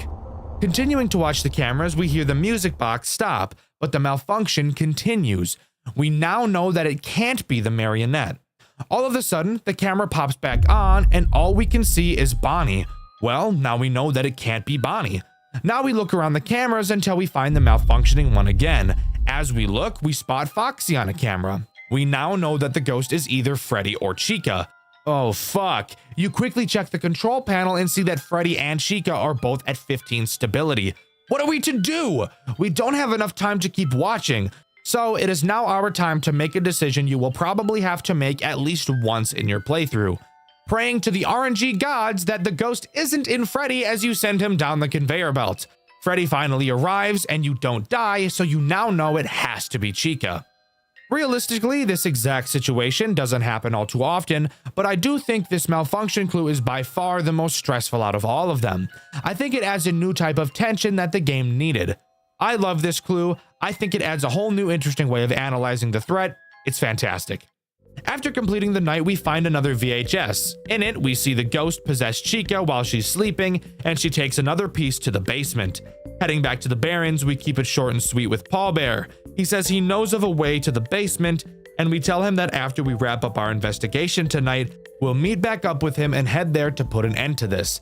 Heading to bed, it's on to night 5. Night 5 adds no new clues, only being a more difficult version of night 4, and by more difficult, I mean we have to find the ghost 7 times instead of 6. I'm really out of things to talk about when it comes to the night sections, as I've talked about everything that's relevant throughout them. All we have left to talk about now is in the basement. After completing night 5, we get one last tape revealing all of the characters awakening the mangle, a foreshadow of what's to come. Heading back to the Barrens, Paul Bear explains the plan. We'll go along with whatever the mangle has planned and lure her into the Barrens and trap her forever. We say our final goodbyes to Paul Bear and enter the basement, not knowing what's ahead of us. Upon entering the basement, we're greeted to a new office. The basement serves as night 6, the boss fight night. I'm just gonna put this out here right now. I am not a fan of night 6, gameplay-wise at least. I think it looks great, and I think it serves excellent story purposes, but I think it's a massive step back from the core loop of the game. The basement is set up exactly how the office from FNAF 2 is. 2 open vents to your left and right, and a large hallway in front of you. You have access to a flashlight, cameras, and a Bonnie mask. Yes, it's literally just FNAF 2, even equipped with a music box to constantly wind throughout. Maybe this is the reason I don't like this night. Just kidding, it's not a maybe. Of course this is the reason I don't like it. I'm not a huge FNAF 2 fan personally, so seeing it in a FNAF game that I really like puts a bad taste in my mouth. However, I'm not going to let that discourage me. How does this night play, and are there any redeeming qualities? Throughout the night, all you have to do is wind the music box and put on your mask whenever the animatronic enters your office. If you ever see Foxy in the hallway, flash your light at him. Guys, it's literally just FNAF 2. I really don't have to explain this to you. The characters even look different on this night, and in the extras menu, this version of them is called Withered. It's FNAF 2. That's it. That is until the halfway mark. What the fuck? Beware the mangle. What the fuck? Conveyor belt. Yo! Yo! What the fuck? Yo, the time's all fucked. What the fuck is that thing? Oh, nah. Halfway through the night, your control panel will be forced up. You'll be able to see the conveyor belt and watch as each character makes its way through. Several sticky notes ridiculing you. Every single animatronic sacrifices its body to the mangle, and it's finally time for the final fight. The mangle enters the building, and now is the perfect time to talk about how fucking disgusting these character models look, especially Mangle. The level of detail in these characters is insane. Seeing Mangle on the cameras is probably the most uncomfortable thing about this entire game. She's so gross, and it's super cool. But I do have to ask the question, why the fuck do they look like this? Is our main character going insane and imagining that they look like monsters more than they do? Or did the manufacturers of these robots actually design the most fucked up, creepy robots of all time? Anyways, once the Mangle spawns, the way this night is played changes. Now, for some unknown reason, Mangle has an owl attached to her. Does that make sense? I'm sure there's a reason for it, but I can't for the fuck of me figure out what that might be. Occasionally, this owl head will appear in either of your two vents. When it does, all you have to do is put the mask on until it leaves. Mangle herself has a chance to appear in the hallway. As far as I can tell, she has no sound cues, so you have to constantly check for her yourself. When she's there, hold the flashlight on her until she leaves. Finally, we have the most soul-sucking, nutsack-tearing, butthole-puckering mechanic in the entire goddamn game. The Ghost. The Ghost can appear on any camera. You'll be able to tell because you can see her hand. When you see the Ghost, all you have to do is hold the light on the camera until it disappears. You might be asking yourself, why the fuck is that a problem? That sounds even easier than the owl. Hell, I almost guarantee you will never be able to see the cameras in your entire fucking life. Why? Well, as I'm sure you're aware if you've ever played a FNAF game before, when a character moves from one camera to another, it's very common for the camera to go black for a moment. This is done so that you don't see the characters teleporting out of sight. However, the Mangle moves so goddamn cocksucking fast through the cameras that they will be black for about, I don't know, 90% of the fucking night. Meaning that, very rarely will you be able to check if the Ghost is on a camera. Could we stop? Could we stop? Literally, what the fuck am I supposed to do? She's moving around the camera so fast, I can't even fucking look to hold the light on her. I feel like this is unintentionally difficult, but it's actually so bullshit, it's not even close to fun. This is the main reason why I dislike Night 6 as much as I do. Dying because I couldn't find the Ghost because I can't see the fucking cameras for more than 0.3 seconds every 14 decades is not fun. It ruins the pacing of the game and destroys all immersion I had in the situation. But if you can manage to not get fingered by the Ghost, you'll survive to 6 AM and lure the Ghost into the Barrens. The Ghost grabs Paul Bear, revealing he himself is a costume, not an actual plush bear. Surprise, surprise. This should have been obvious. The Ghost tells Paul Bear she's going to kill us, but we quickly run up behind her while she's distracted and fucking gank her ass. Dead kids! Rah! Rah! The screen cuts to black. We learn 5 years later, Juniors would reopen after some significant rebranding, focusing on, quote, family fun and above all, safety. A line that should be familiar sounding if you've played the official games. Finally, a character named Jeremy is asked when they're free to start the job. Let's pause. This twist is pretty damn cool. We saw an exact replica of the FNAF 2 office on Night 6, and now we learn that Jeremy Fitzgerald is being hired. Of course, knowing the official lore, Jeremy was the night guard in Five Nights at Freddy's 2, and the family fun and above all safety is something the phone guy says in FNAF 2 as well. which would lead me to believe that the rebranding of Junior's was to Freddy Fazbear's Pizza in the form of the pizzeria we see in Five Nights at Freddy's 2, using the toy animatronics and the layout we find in the basement. But with that final awesome twist, Junior's comes to a close. Overall, I think Junior's is unironically the best Five Nights at Freddy's game I've ever played, even beating out the official games. Sure, I'm not the biggest fan of the final boss night, but the rest of the game easily makes up for that shortcoming. Junior's is 100% at the top of my fan game tier list, and I highly doubt it will be losing that position anytime soon.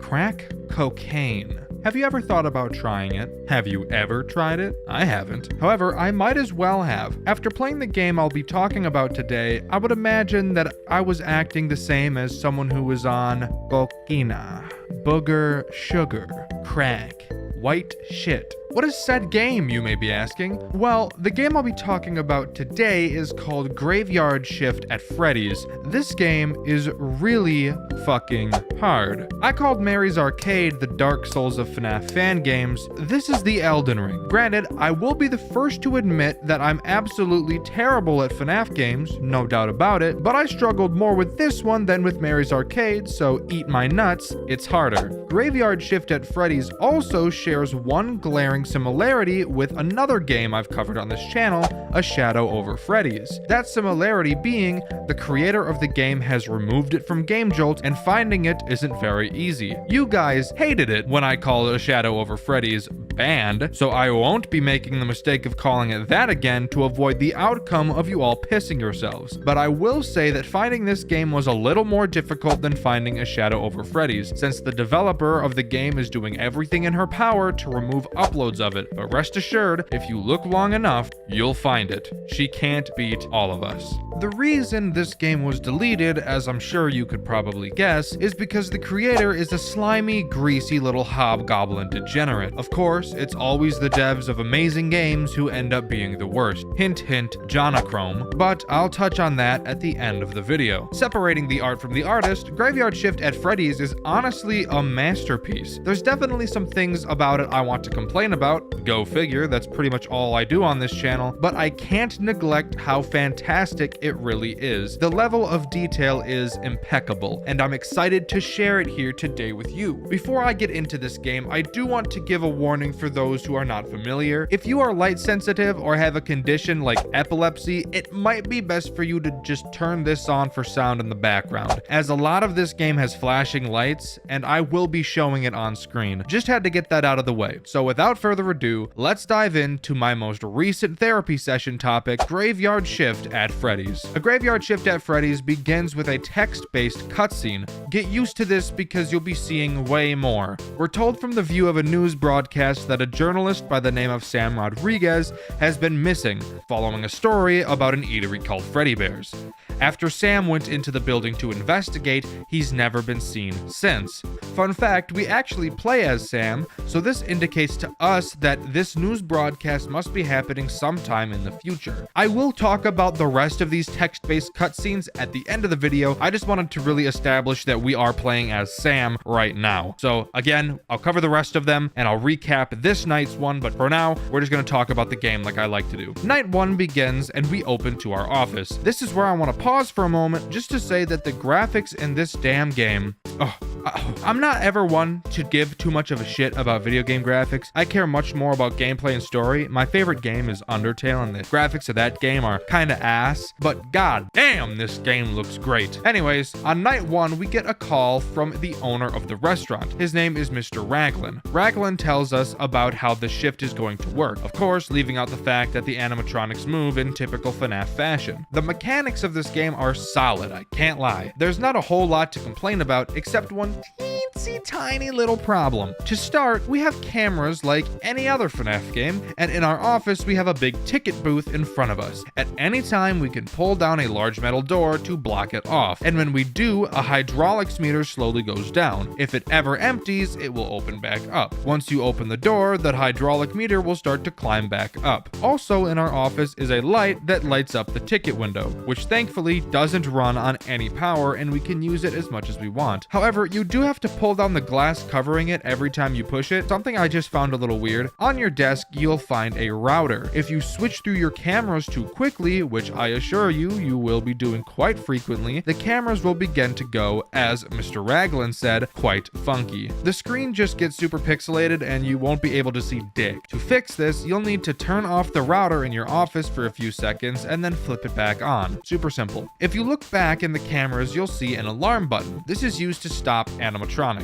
I know that explanation is vague, but once I start talking about the animatronics, it will make much more sense, so just hang in there, champ. Lastly, you might notice the other button in the camera, mentioning a speed up. Remember when I mentioned there's one teensy tiny little mechanic I'm not the biggest fan of? This is that mechanic. You might notice there are no camera buttons. That's because in a Graveyard Shift F Freddy's, you have no control over the cameras. No. Instead, there's a switch time visible on the cameras that slowly goes down. Once it's empty, it will automatically switch to the next camera, starting from camera 1 and going to camera 7, then restarting at 1 again. Using the speed up button will make the time go down significantly faster. You can, however, drop your camera to stall this timer. If it hasn't yet sunk in how soul-suckingly excruciating this mechanic is yet, just give it a bit. You'll soon understand. There is one more mechanic in this game, but it isn't introduced until night 3, so I'll cover it then. But now, I should probably talk about night 1 and the threats it poses. In night 1, there's only one threat, and that's Bonnie. Bonnie will move around the cameras until he moves into an attack phase. There are 3 different ways that Bonnie can get into your office. How is that possible if there's only the ticket window? I hear you asking in anticipation for my genius 200 IQ response. Well, in addition to the ticket window, there's actually a door to your office behind you. Some animatronics will be able to attack you from that door as well, but if you really want to shart your pants, the catch is you can't fucking turn around. So, how do you deal with animatronics that attack from that door? Well, that's simple. You just don't let them get there. And that's where the alarm mechanic comes in handy. Most places Bonnie goes aren't very important. There are only 2 cameras that really matter when it comes to Bonnie, camera 5 and camera 6. When Bonnie first reaches camera 5, he will be in either one of 2 locations. One location where he's standing in the middle of the room, which I will be calling the safe location, and another location where he's standing right next to the employee's only door, which happens to be pretty much right behind you. I will be calling this location the bad location. If you ever see Bonnie in the safe location, then you know you can just let him keep moving,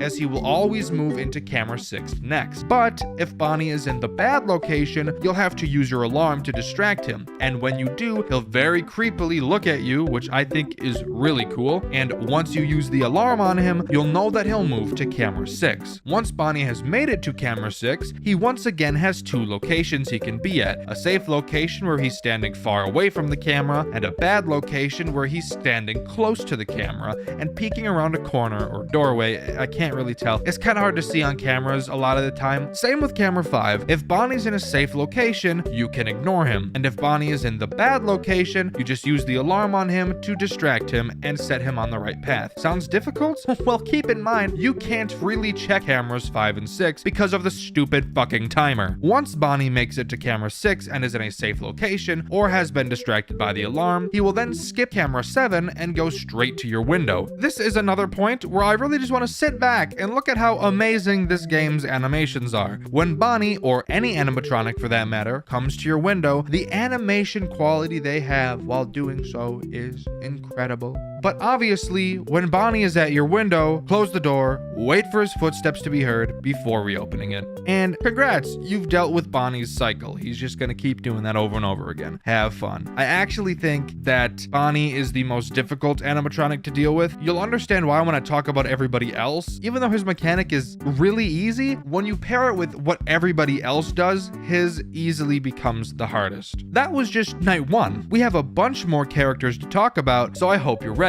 Night 2 gives us Miss Thickums herself, Chica, and her cupcake, which the game calls Cream. If I'm being honest with you, this game makes me do the same. Chica is pretty easy to deal with. She can only attack from the ticket window, and she'll only appear at the ticket window if you find her on the cameras. When you do, she'll bolt off at the speed of Tyson Gay, and when you pull your camera down, she'll be leaning into your window. All you have to do is close the gate, but you will notice that it takes Chica much longer to leave than Bonnie, so that's just something to make make you rip your ball sack off and throw it in a river. Cream, on the other hand, is not easy to deal with, and in all honesty makes me want to stick my willy in a beehive. Cream appears on camera 7, and similar to Foxy from FNAF 1, has multiple different stages that she will move through before entering her attack phase. The first two phases both have sound cues, which are just the sounds of a vent. However, upon entering her third stage, she does this really awesome thing where she doesn't make fucking noise at all, and you're left to just shit your britches and hope you both notice and remember to check camera 7. Once she reaches her final phase, all you need to do is use the alarm on her camera and she'll piss off. But it is critical to keep in mind that you also have to take care of all the other bullshit this game has to throw at you, including the stupid fucking automatically switching cameras.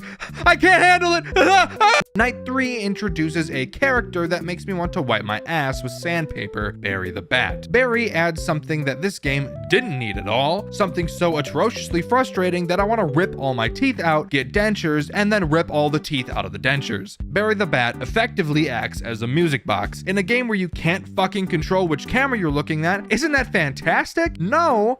Ding ding ding, we have a fucking genius in the crowd, guys. Barry the Bat is on camera 5, which I'm very grateful for since that's also where Bonnie makes his dumb little idiot pick a path decision. So at least I can kill two birds with one stone on this camera. I should say that Barry's music box isn't literally a music box. Instead, music will be playing, and when music is playing, Barry doesn't move. However, the music is on a timer. After a certain point, which is indicated by a small little white bar, the music will stop, and you will have to turn it back on by going to camera 5. While the music box is not playing, Barry will make her way through 5 different states, just like Cream. However, there's also this really silly little side effect where once Barry moves forward a state, she will never move back for the rest of the night. That means that if the music stops and you're busy dealing with Bonnie, staring at Cream, waiting 8 centuries for Chica to leave your door, dealing with some bullshit that the other animatronics do that I'll be talking about soon, or just scratching her ass and smelling it, then Barry will just move her happy ass through all the stages, and there will be no way for you to make her go back. God, if you can hear me, please, just kill me. Can you do that for me? Thank you. Night 4 introduces Sheriff Slithers. Look at this little fucking goon. This little ugly, slithery shit. This little goop-ass snake. I just fucking... This motherfucker right here rapes me with that hat on. He rides me like a cowboy, ropes me up with a lasso, and stabs me with those little stupid boot spikes. I hate this little idiot so much I can't even describe it to you. This little moron right here is why this game is so goddamn hard. Let me explain. From a glance, Sheriff Slither's mechanic is simple. He will appear on a camera, and all you have to do is look at him for a small amount of time, and he'll happily go away. But, and this is a very large but, he can appear on any camera besides 7 at complete random. He makes a sound cue, but my god is it quiet. So quiet it might not even fucking be there. The amount of times I've died just because of this little dunce is immeasurable. His mechanic is so easy, but paired with every other mechanic you have to deal with that is also annoying as hell, this little guy becomes the straw that breaks the camel's back. I'd say I'd want to rip my hair out because of this guy, but I already have, and I've also waited for it to grow back just so that I could rip it out again. Fuck Sheriff Slithers, he's a bitch. But now I get to talk to you about Night 5, and if you know anything about the relationship between Night 5 and me in FNAF games, then you'd know I'm about to complain even more because not only is our relationship toxic, it's also incredibly abusive. But I need to get this out of my system. Night 5 introduces the man,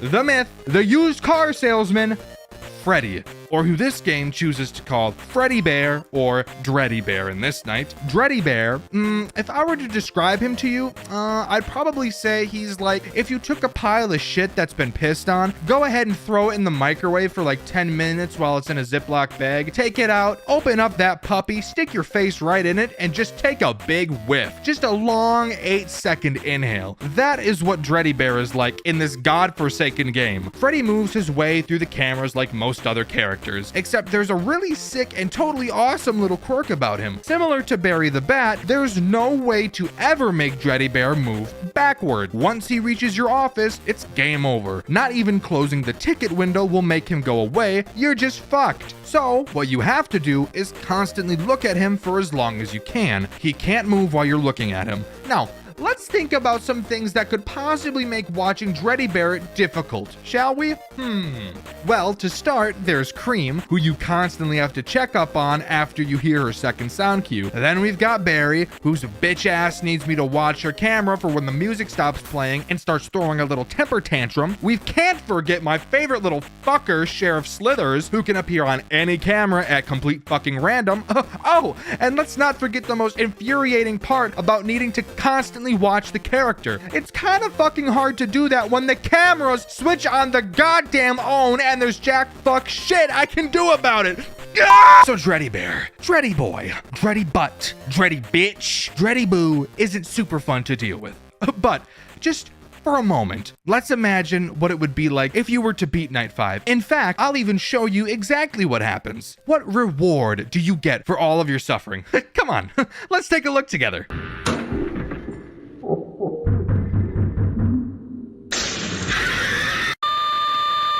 That's right. Dreddy Bear says, "Fuck yo goddamn window, little insignificant idiot," and just rips that shit right open and butt fucks you anyways. And yes, that is actually how the game ends. Is that not insane to you? Put aside the fact how badass the final cutscene looked, but just ask yourself, was it worth it? Because damn, rip main character. Imagine doing the impossible just to be fucked anyways. Absolutely crazy. Oh yeah, and in true FNAF style, there's also a challenge mode called Grave Danger Mode, but I'm sure you could already have taken a guess. I didn't even pour a minute of my time into that bullshit, but that's what Graveyard Shift at Freddy's has to offer. But there are still two more things I want to talk about before we wrap this video up. The first thing I want to mention is the lore of this game. Remember at the beginning of the video when I said I'd get back to those text cutscenes?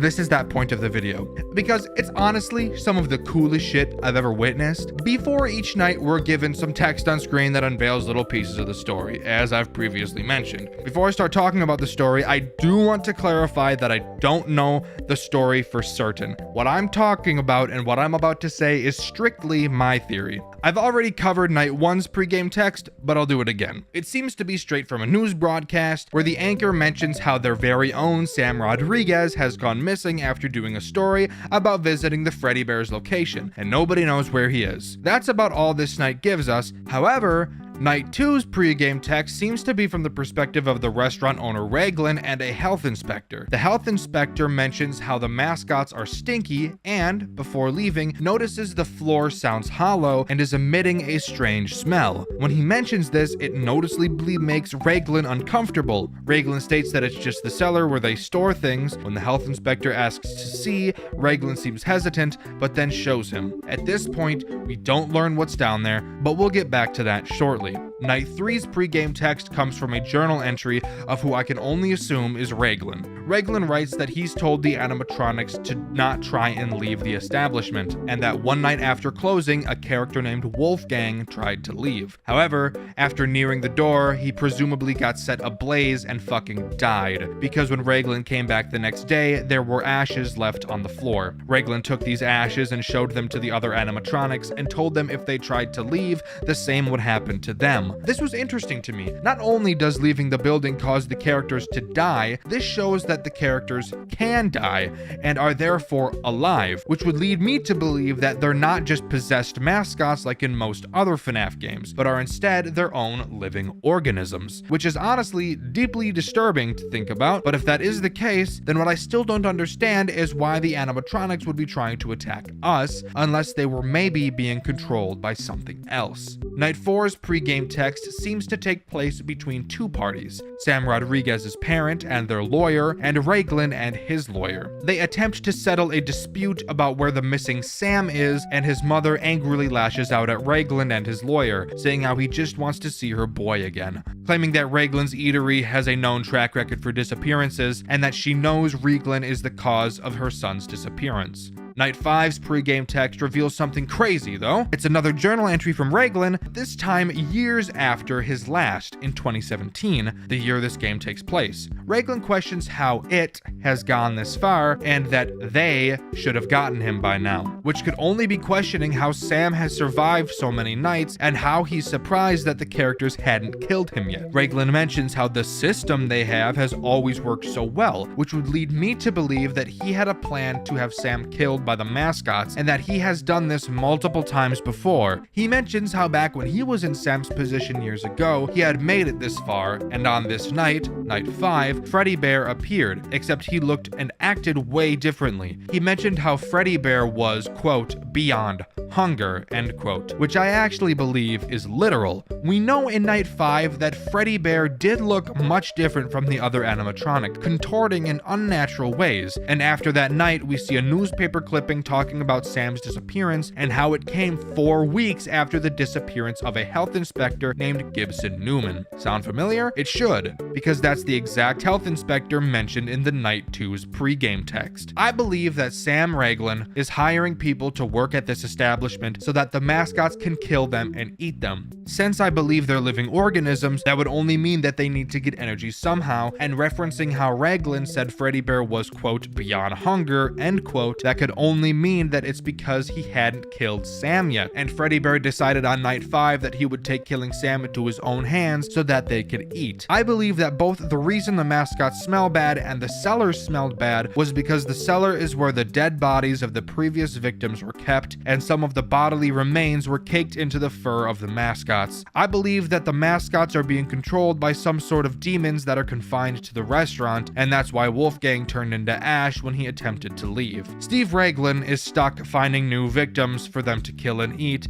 so that they don't turn around and kill him instead. That's why he was getting so nervous when he realized they hadn't killed Sam yet. But I don't think that's all. I think the mascots were all fucking with Sam the whole time. Freddy Bear is clearly strong enough to open the ticket booth door when it's down, as seen in Night 5, and I'm willing to bet that the others could do that as well. I think that the mascots are smart enough to know that you think you're playing a game and that your office is the safe point, and that the ticket booth door is the way you protect yourself in this, quote, game. I think the animatronics are knowingly playing along. Look at Chica, for example. When she's at the ticket window, she's clearly leaning into your office. Yet, instead of attacking you, she waits for you to close the window, and when you do, you can clearly visibly see her move out of the way so that it can close. These mascots know they can kill you at any time. They just wanted to play along and make you think you have a chance. All the way up to the last second when Freddy Bear finally decides the game's over, even in his final moments telling you your time playing the game is up. I'm sure many of you are familiar with the Five Nights at Freddy's fanverse, and I'm sure you know of the questionable character that took part in it, but that's not what this video will be talking about. Maybe I'll cover that hot mess another day. Today, I want to tell you all about a creator from the Fanverse initiative that was forced to remove all of his FNAF-related projects, why, and most importantly, my favorite game that he made, which is now banned. To start, I want to clarify, because some of you may be wondering, how are you talking about this game and how do you have gameplay of you playing it on your second channel, Dxtr Black, which everyone watching should definitely subscribe to if the game has been banned? Well, that's because people are awesome and have not only archived the game in question that I'll be talking about today, but all games that this creator was forced to remove. The game we'll be talking about today is the banned FNAF game, but also, hands down, one of the scariest FNAF fan games I've ever played, A Shadow Over Freddy's. Before we begin, I'd like to say that I don't make FNAF videos. I make horror game videos. I've just recently been finding so many FNAF games that I've been wanting to talk about. And I will be moving the question of the video winner to the end of the video to hopefully not interrupt and ruin people's experience of the video. Hope you understand, and let's go.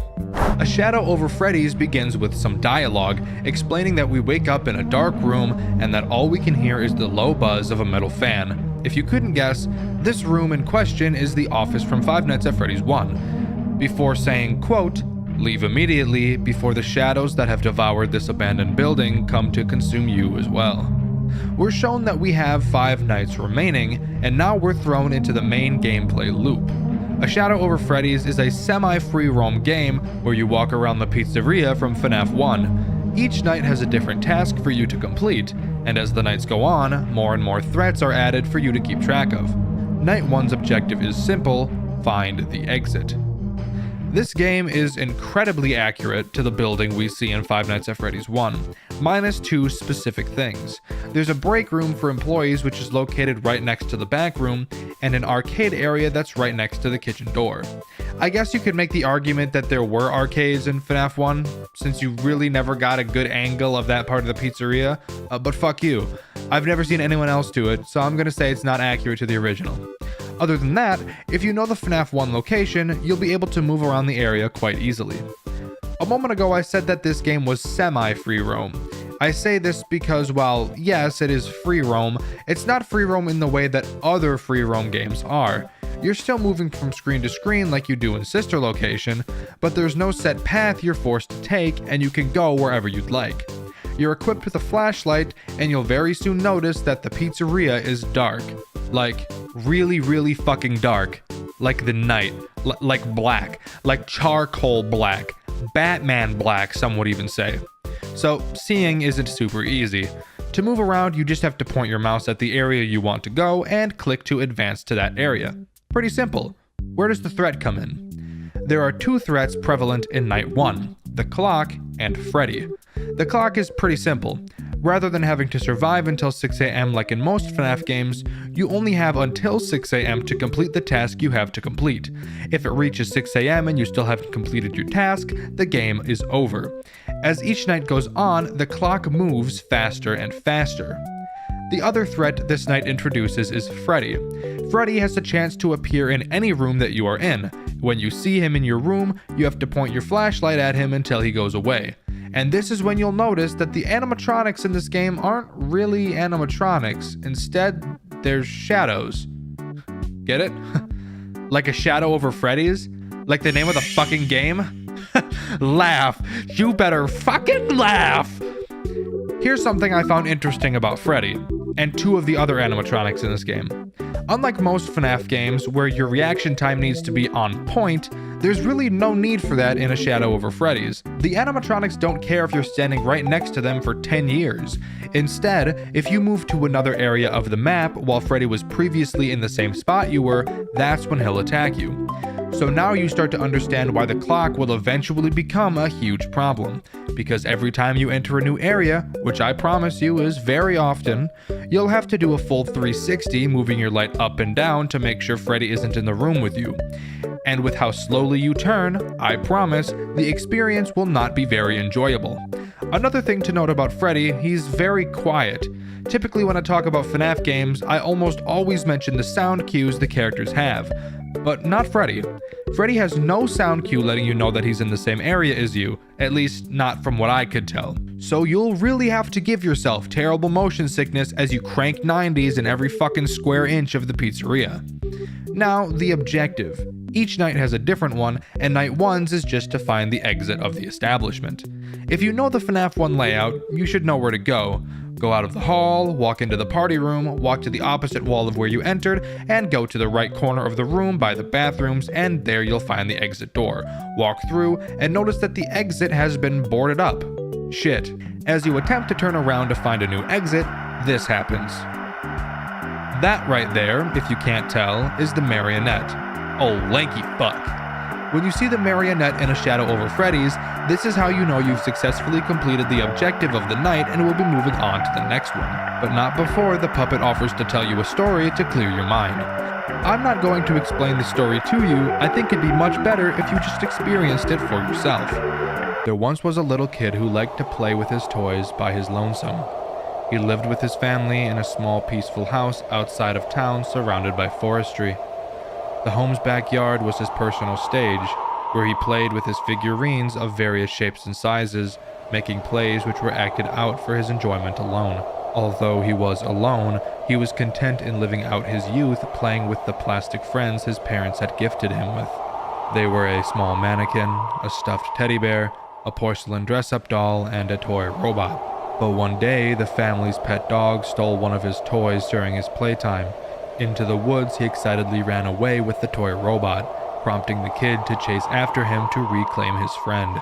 Annoyed by the dog's playful attitude, the kid caught up. Grabbing the toy from the thief's mouth, he began to pull. Oh, to be young and carefree. A kid and his dog playing tug of war in the back garden of their house with no one to interrupt them. Seems like a wonderful memory, doesn't it? The dog, excited to receive the attention it craved from the young master of the house, refused to lose this game they found themselves playing. The toy robot was almost free from the dog's mouth when... Relieved to have gotten his friend back, the kid wiped the pool of drool off the toy robot with the bottom of his shirt. He walked back home, leaving the animal twitching helplessly on the grass, with barely enough room left in its swollen neck to let out a pitiful, dry howl. The kid, arriving back out from the trees, positioned the toy robot back where it was on his makeshift stage and continued playing. Later that afternoon, the parents had found the body of the dog. They buried it where it stood. A brief overview. A young boy liked to create plays with his toys. One day, the family dog took a toy robot that the boy used and ran into the woods. The boy chased after the dog and began to fight for the toy back before eventually breaking the dog's neck to get his toy and leaving the dog writhing on the ground while the boy left it there to die. Already setting up a pretty fucked storyline. Goddamn. Can confirm my mind is not cleared, shithead. I do want you to keep that boy from the story in mind as it's very important for the rest of the game. After each night, the marionette will tell you a story, each story a continuation of the other, so you'll be hearing a lot more about this boy. Night's 2 objective is follow the music. On this night, you're introduced to a new mechanic and a new threat is presented to you. Leaning is the new mechanic. Before moving to a new area of the pizzeria, you can hold right-click on an area to lean in and listen closely to the sounds of said area. Since it's so dark, seeing in front of you, even with a flashlight, is quite literally impossible. So leaning is what you'll have to use to make sure you don't bump into any threats. Which leads me to my next talking point. The threat introduced in Night 2. Bonnie. Bonnie works pretty interestingly. Bonnie will patrol the perimeter of the pizzeria, meaning that if you stay towards the center and never follow a wall, Bonnie will never be an issue for you. But then of course, you also have to bring up the fact that since you can't see very well at all, when you're in the center of the party room, every single area looks exactly the same, with only small differences in the party tables to let you know your position. It will become incredibly easy to get turned around and lose your position in the mental map you've been building. But how do you deal with Bonnie, you might be asking? Well, I don't know why you're asking. You're watching a video, not a live stream, so I can't answer questions live. You're just lucky enough that I happened to predict that you'd ask that, so let me explain it to you. Unlike Freddy, Bonnie has sound cues. Just like Freddy, there's a small chance that he'll spawn in the same area of the building that you are in which case you'll have to shine your flashlight at him to make him go away. If he's in the same area as you when you attempt to leave, same thing as Freddy, he'll kill you. I will say that him appearing in the same area as you is, from what I could tell, pretty low. Instead, you should be more afraid of walking directly into him. This is where leaning comes in handy.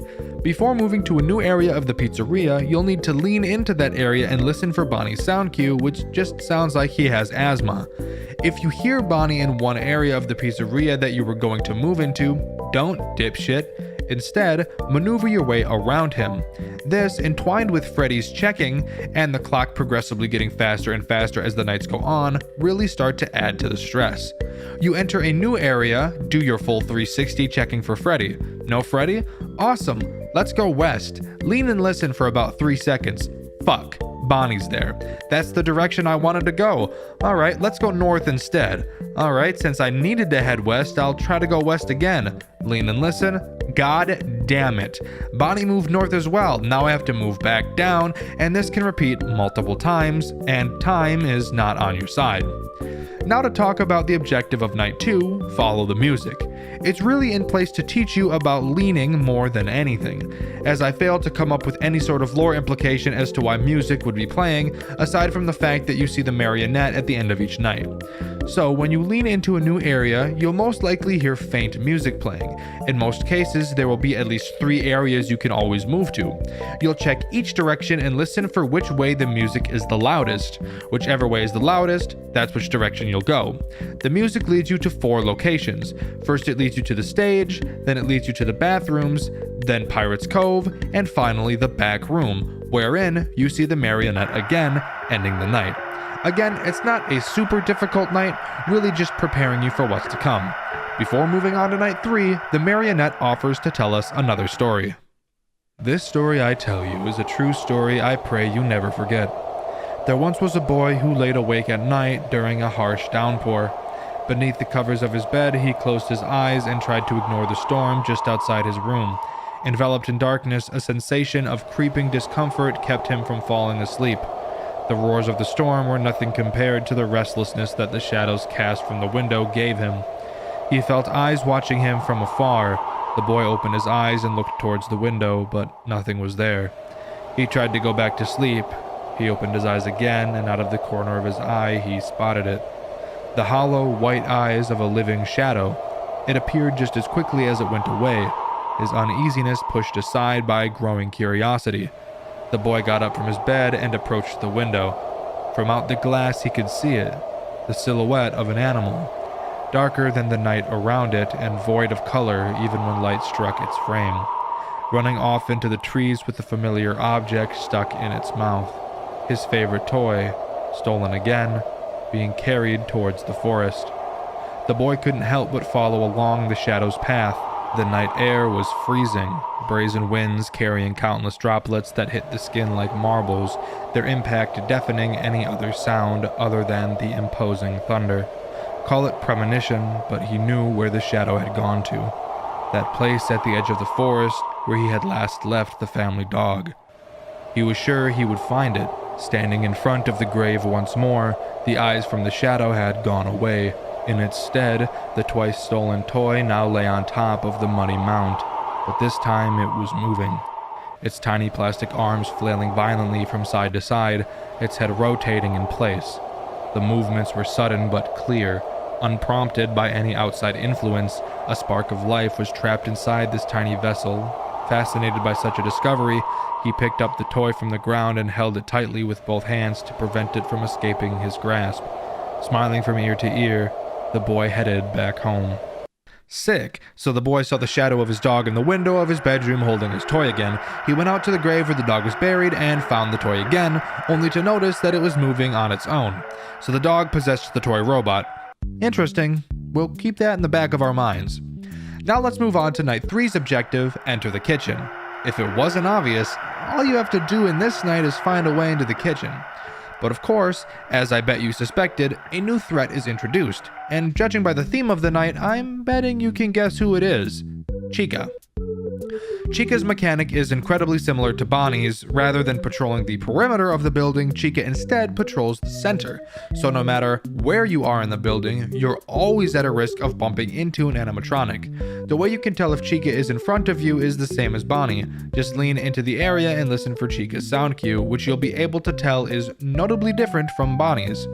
There's only one other small difference between Bonnie and Chica. If you stay in one area for too long, Chica will just walk into the same area as you. And if you don't flash her before moving to another area, it's game over. Now, I have a theory. I think originally Chica was meant to be the exact same as Bonnie, except she patrols the middle of the map. But Fiznom added the moving mechanic to prevent a soft lock that can easily happen. Let me tell you about it. So, I should say that Bonnie and Chica can go anywhere in the building. It's just much more common for them to patrol their previously stated areas. And because of this, if you're in one of two specific areas, those two being the stage and Pirate's Cove, you might notice something interesting.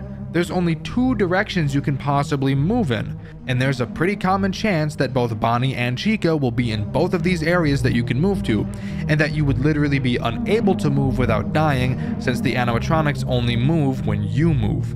So, I believe that Chica's movement mechanic was added specifically so that if you were to get stuck in a situation like that, you could stand in place and wait for Chica to move into your area, flash her, and then move to the area that she was previously in. Doesn't sound too hard, and it isn't, but this brings up another mechanic in this game that I've failed to mention thus far. In A Shadow Over Freddy's, there's this super epic, radical, and cool mechanic where if you stay in one area for a prolonged period of time, the clock will actually begin to move faster the longer you stay in an area. So constantly moving is the best way to slow the clock down. But of course, as I just mentioned, there's a chance that Bonnie and Chica will body block you all seductive like, licking their lips and shit, and make you wait upwards of 10 seconds for Chica to move to your area. And 10 seconds is enough to make the clock speed up dramatically. So here's the tip. Unless you absolutely have to, try to avoid going on stage and to Pirate's Cove. Now for the objective, entering the kitchen. You'll notice that if you just try to go to the kitchen and open the door that you can't. However, you may also notice that a key outline has appeared at the bottom of your screen. This is to let you know that there is an item you need to pick up, in this night obviously being a key. This key is located in the break room that I mentioned at the beginning of the video. Once you make it there, you grab the key off a key rack and make your way back to the kitchen where you can then unlock the door and go inside where you'll find the marionette yet again, ending the night. But before we can move on to night 4, we have to listen to another story, so buckle up, grab some warm milk and a banky, and let's listen to this shit. There once was a young man who had grown hungry for knowledge. Growing into adolescence, he had isolated himself from his family, focusing instead on his passion for the unknown, the spiritual, the place of mystery he had come to know years ago. In a box under his bed, he hid his secret away from all others, his living plastic friend, still thrashing and writhing inside. Every night he observed his movements intently. The young man spent entire days away from home, reading and studying about spirits and vessels. His interest turned into obsession, and his need to understand grew. Alas, it was all for naught, as no book had the key to the answers he'd been seeking. All he found were vague rumors and legends with no instructions or explanations. Since he was a kid, the young man never saw his dad as anything more than an obstacle. He was a moody, aggressive old alcoholic who only talked to his son when he needed something to shout at. Having driven everyone that loved him away, the drunkard was worth less than nothing in the eyes of the boy. Thus, he was the perfect candidate. One day, when coming home, seeing the old man sprawled out onto the kitchen table with a bottle in hand, he decided to show dear old daddy a new way of life. Holding a small felt doll in his right hand, the teen made his way to the house's garage.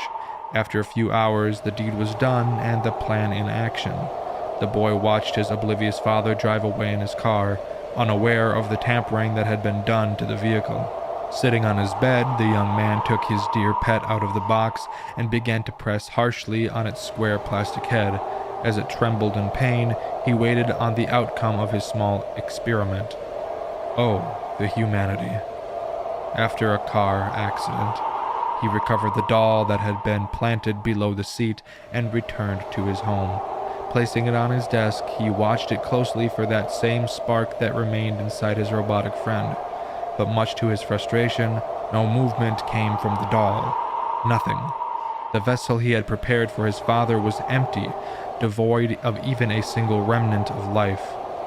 Furious by his failure, he ripped the felt doll apart and threw it aside. What a waste. From then on, he was free of the shackles of his drunken caretaker, but without the trophy he had planned to take from his monstrous act of sabotage. Unflinching in his resolve and with no guilt in his empty heart, he contemplated what to do next. He killed his dad. Holy shit. How does a child know how to cut the brakes to a car? Beyond me. But let's move on to night 4. Night 4 has the objective of find the pieces. And this is, in my opinion, the most difficult night in the whole game. But that might also be because it took me an embarrassingly long time to complete, and because of the addition of the final threat this game has to offer, Foxy. Foxy is a bitch. He's such a bitch. Let me tell you about this fuckhead.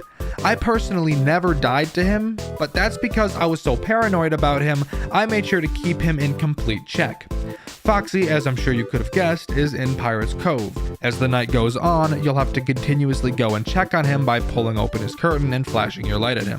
Thankfully, once he gets close to coming out, he plays a sound cue letting you know to get your silly ass over there and check on him.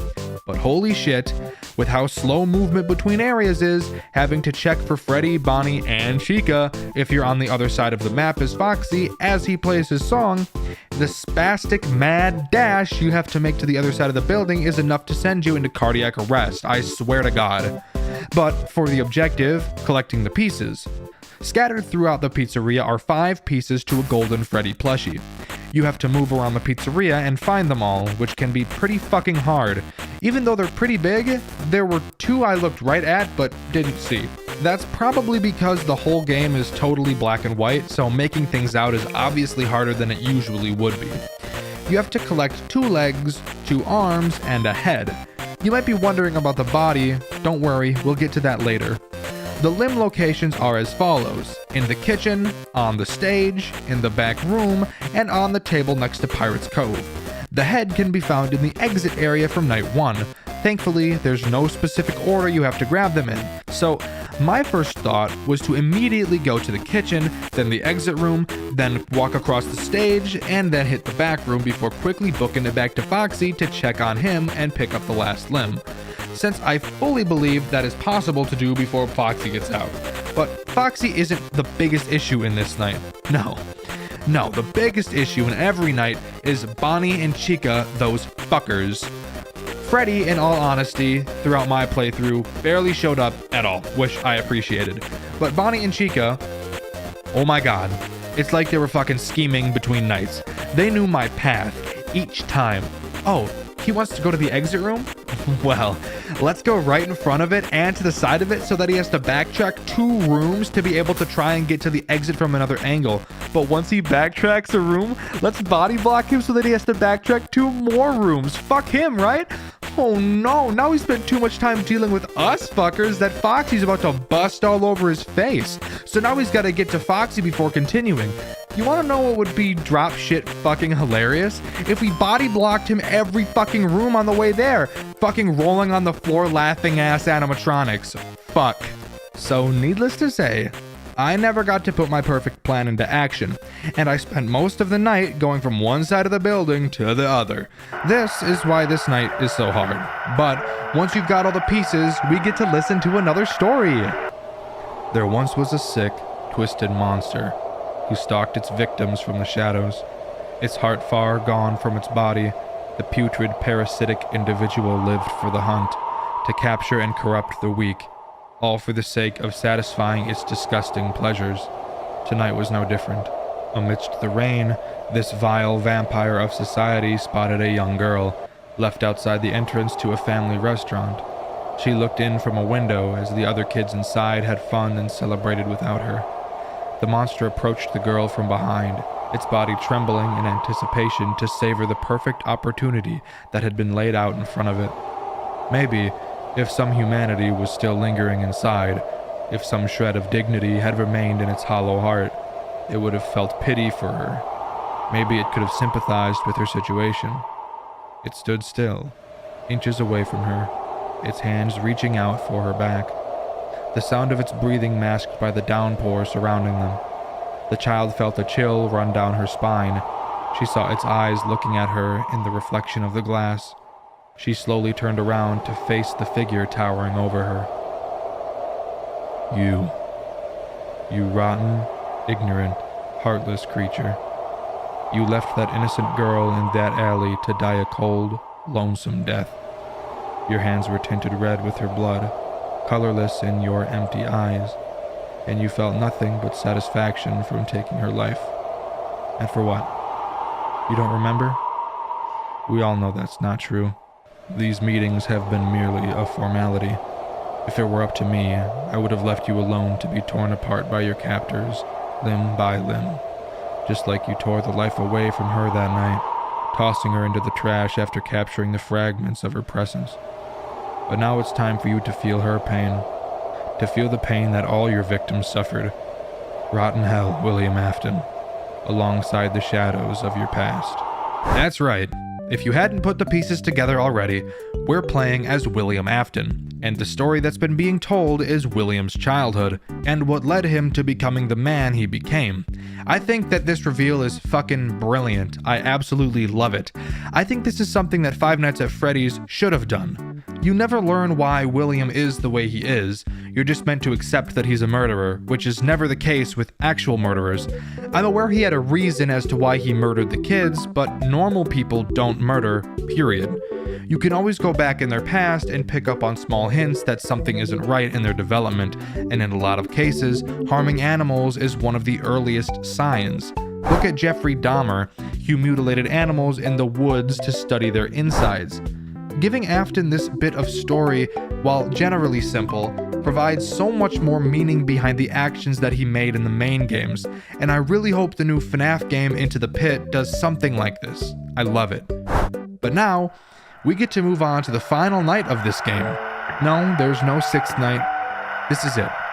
Night 5, with the most simple objective of all. Run. This night is batshit insane. Not only is there way more static on screen, there's also finally some color, albeit only red. This night makes every animatronic the most aggressive it's ever been, aside from Foxy, who isn't active at all, but that's for good reason.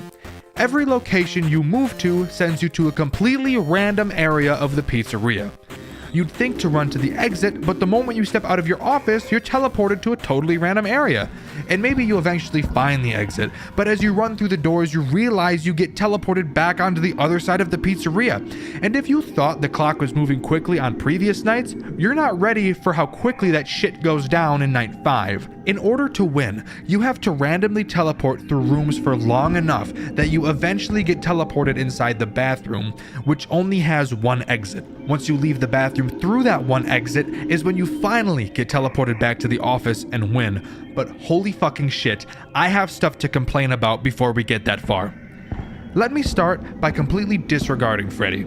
He might as well not even be in this game with how infrequently he appears. But holy shit, Bonnie and Chica make me want to stick my dick in a toaster, holy god. It does not matter how quick you are. I think I established the fastest possible strategy for optimally doing 360s and checking rooms that you can possibly have in this game. But it doesn't matter how fast you are. There's one enormous factor of luck that you can't overlook. Pirates Cove and the stage. Remember the Bonnie and Chica body blocking I mentioned earlier with these two areas? Yeah, those two areas are choke points of this night. And the worst part? There's nothing you can do about it because every location is randomized. There's no pattern to map out in your head because every time you teleport, the entrances and exits get randomized again. Generally speaking, you have 2 shitty teleports that you can go through, and that's considering you've run into rooms where the first area you lean into doesn't have Bonnie or Chica in it. If you've had to check 3 locations before transferring to one of the rooms you've been in, which I promise you happens very often, then you really only have one shitty teleport that you can fall into safely. Why? Because again, the longer you stay in one area, the faster the clock moves. If you end up getting teleported to the stage or Pirates Cove, there's a non-zero chance that Chica will take her sweet fucking time entering your area, almost guaranteeing that if you get sent to a shit area, that 1 hour is almost 100% going to pass while waiting. That's just how fucking fast the clock is on this night. If you get sent to the stage twice, you might as well just reset the game because there's no chance you'll transfer through enough rooms after that before it hits 6 a.m. Oh my fuck, then I still have to talk about the music. As you transfer through areas, you'll begin to hear music playing softly, but as you transfer through more rooms, the music gets louder and louder, making it fucking impossible to hear Bonnie, and I mean Bonnie specifically. Chica tends to be pretty fucking loud so you can figure out where she is pretty quick, but Bonnie's sound cue is so quiet most of the time that every time you end up leaning, you'll have to wait a good 3 seconds to make sure you don't hear him, and I cannot stress enough how much time 3 seconds is on this night when the clock moves at fucking Mach 40. So by the time it's 5 a.m. you're almost done. The music is blaring in your ears so goddamn loud you think your eardrum might fucking rupture. Your leg is bouncing so fast and your heart is pounding so hard you can feel it throughout your whole torso. And you can hear it echoing throughout your skull, making it more and more difficult to focus on listening for Bonnie's sound cue. When finally you realize you've entered the bathroom, as fast as you can, you whip around to the exit of the bathroom and you find yourself in the office. All has gone quiet. The red tint has gone away. It's calm. For once. For once, you stop shaking. You take a deep exhale that you've been holding in for the last minute, and your heart rate decreases. As you look around the room you're in, you'll realize the torso of the plushie you collected pieces to on night 4 laid on the desk in front of you. You don't know why you've been collecting the pieces. You just know that it's something that you've had to do. You grab the final piece and then...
I think most people would agree with me when I say the Five Nights at Freddy's formula can get stale really fast, and with the ungodly amount of FNAF fan games out there, it's only making the genre feel more bloated and full of bad acts.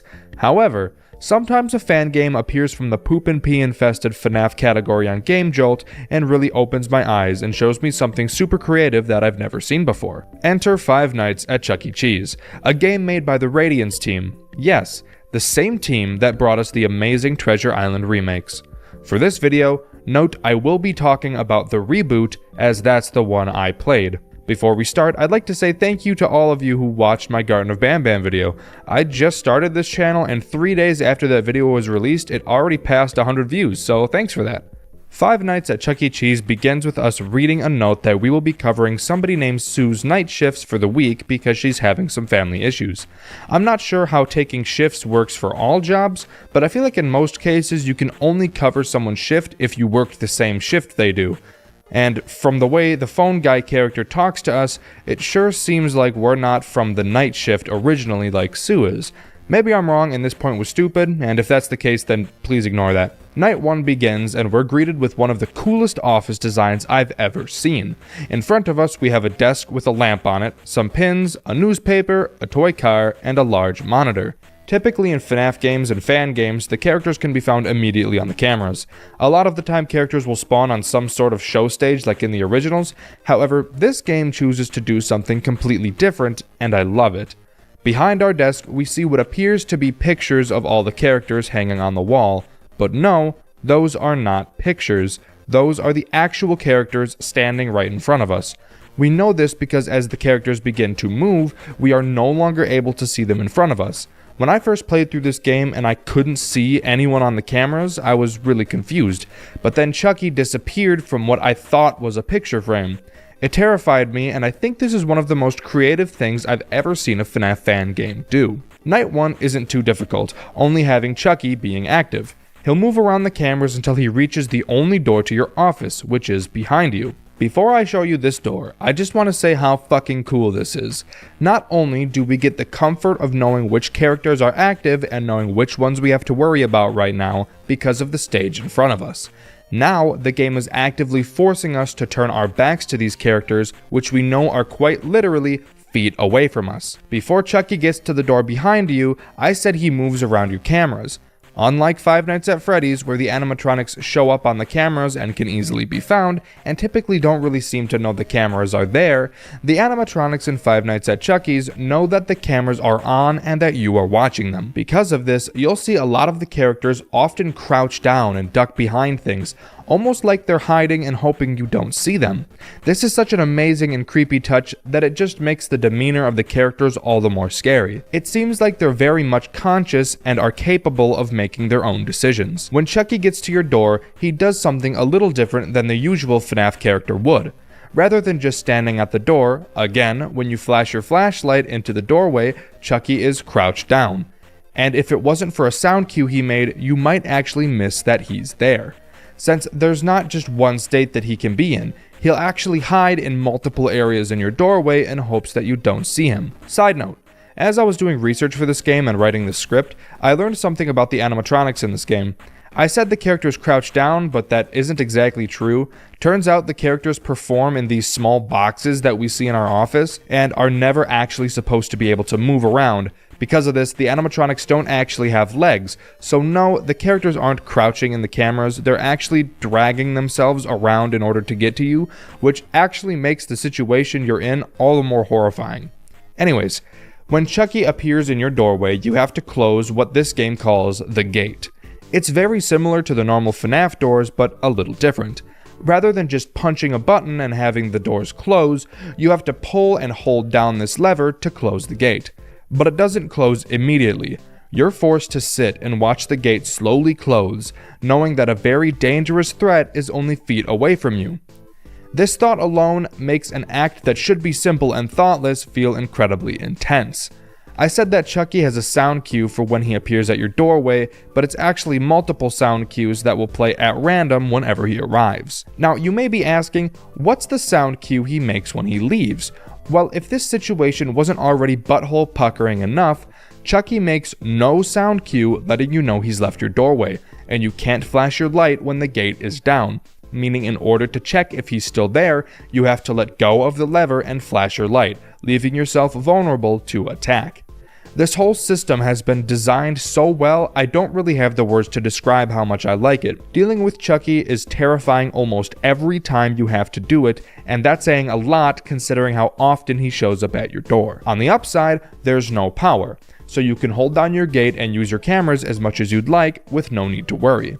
Once the time hits 6 AM, the night is over, and we move on to the second gameplay loop this game has to offer, the storage segment. The storage segment is a small minigame that plays in between each night.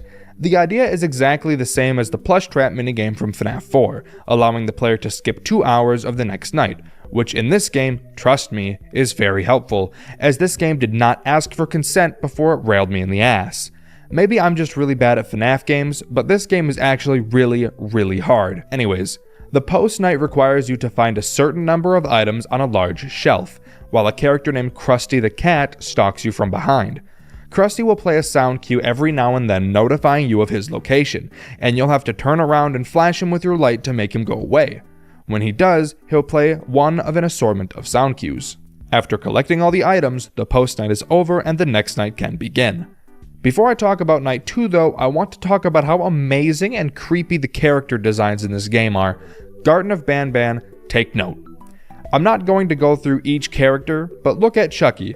Words cannot describe how disgusting he looks in a good way. He looks like he would be very damp. He's grungy and dirty, which really works well in the environment that you see him in, as the set designs in this game are actually a masterpiece. Each area gives off its own unsettling and disturbing vibes while also tying into each other very seamlessly. This is one of the few FNAF fan games where I didn't feel like the devs were trying to replicate the style of sets that the original FNAF games had. While it definitely shared similarities, I don't feel like they were trying to copy Scott's art style. I truly can't give enough praise to how much I love these designs. Getting to night 2, we're introduced to 2 new characters, Jasper Jowls and the Costume. Let's talk about Jasper first.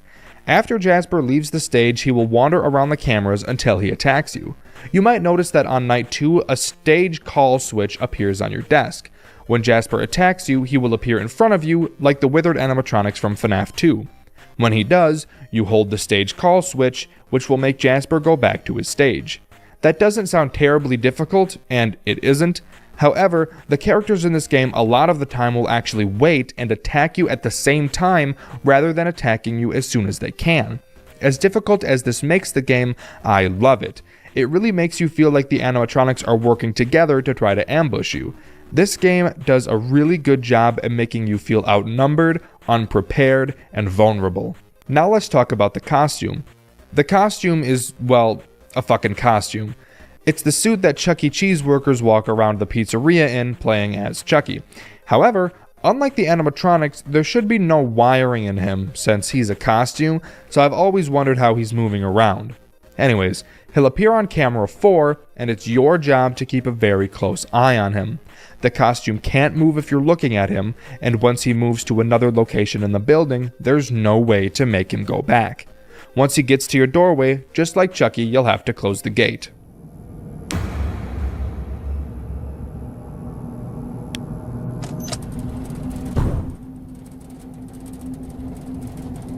Oh, I'm sorry. Did I say you closed the gate to keep him out? I apologize because he won't let you. This single moment right here is the reason why I chose to make a video on this game. The actual fear I got when I first saw this while playing left a mark on me that no other FNAF game, or any horror game for that matter, ever has. The costume will never kill you. He'll just stand outside of your office and prevent you from ever being able to close the gate.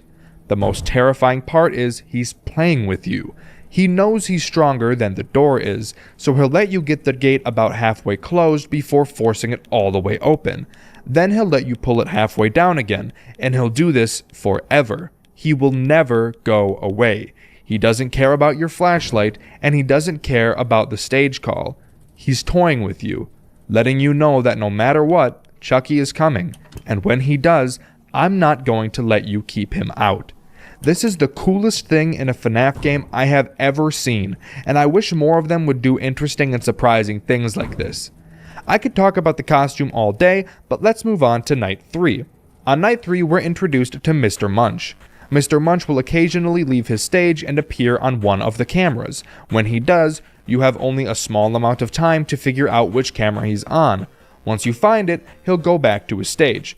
His mechanics alone are super simple to deal with, but now we actively have a character that prevents us from looking at the costume. Since there's no power, and Chucky and Jasper both have sound cues for when they're attacking, I'd just sit on camera 4 and watch the costume until one of their sound cues played. This made it so that the costume almost never had a chance to move, but with the addition of Mr. Munch, now there's a character that actively forces me to look away and give the costume time to move around. This is such a simple mechanic that was executed beautifully.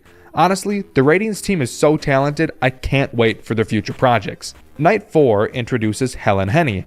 If the way these characters behaved didn't make you feel like they were working together to catch you already, then Helen will definitely make you think that way. Helen works almost the same way as Jasper. Once she leaves her stage, she'll move around the cameras before attacking you in your office. However, rather than standing in front of you, Helen will only appear when you're looking at the door. She almost exclusively attacks at the same time as Chucky, so after you deal with him, you turn around to find no one. This is because Helen doesn't stand in front of you when she attacks. She'll stand right on either side of your office, and since for a majority of the game, everything you need to touch is in the middle of your screen, you actually can't see Helen when she's in your office unless you go out of your way to check both sides. This is such a cool fucking mechanic. Even though she does the same thing Jasper does, she does it in such a unique and different way, it might as well be a completely different mechanic. If Radiance didn't already have enough praise from me, this right here adds even more. Night 5 introduces, in my opinion, the most disappointing character in the main game, Pasquale. He's not disappointing because of his design, quite the opposite. I think his design is actually one of the best. It's disappointing because of his mechanic. Compared to the other characters in the main game, Pasquale is pretty boring when it comes to how he plays. At some point of the night, when you lower your camera, he may twitch for 3 seconds. When he does, you have to do a stage call. If you don't do that in time, he leaves his stage for a brief moment and then jump scares you. That's it. He doesn't move around the cameras and he doesn't team up with another character. He just feels so out of place. It feels like he was just a filler character because 5 stage characters are more interesting than 4. Maybe I'm wrong, and maybe people think Pasquale is the best character in this game, but to me he just seems so underwhelming compared to how interesting and unique the rest of the characters are. And there we go. That's the completed main game. Of course, there's still more to talk about, but I just want to say how amazing of an experience the main game is to play.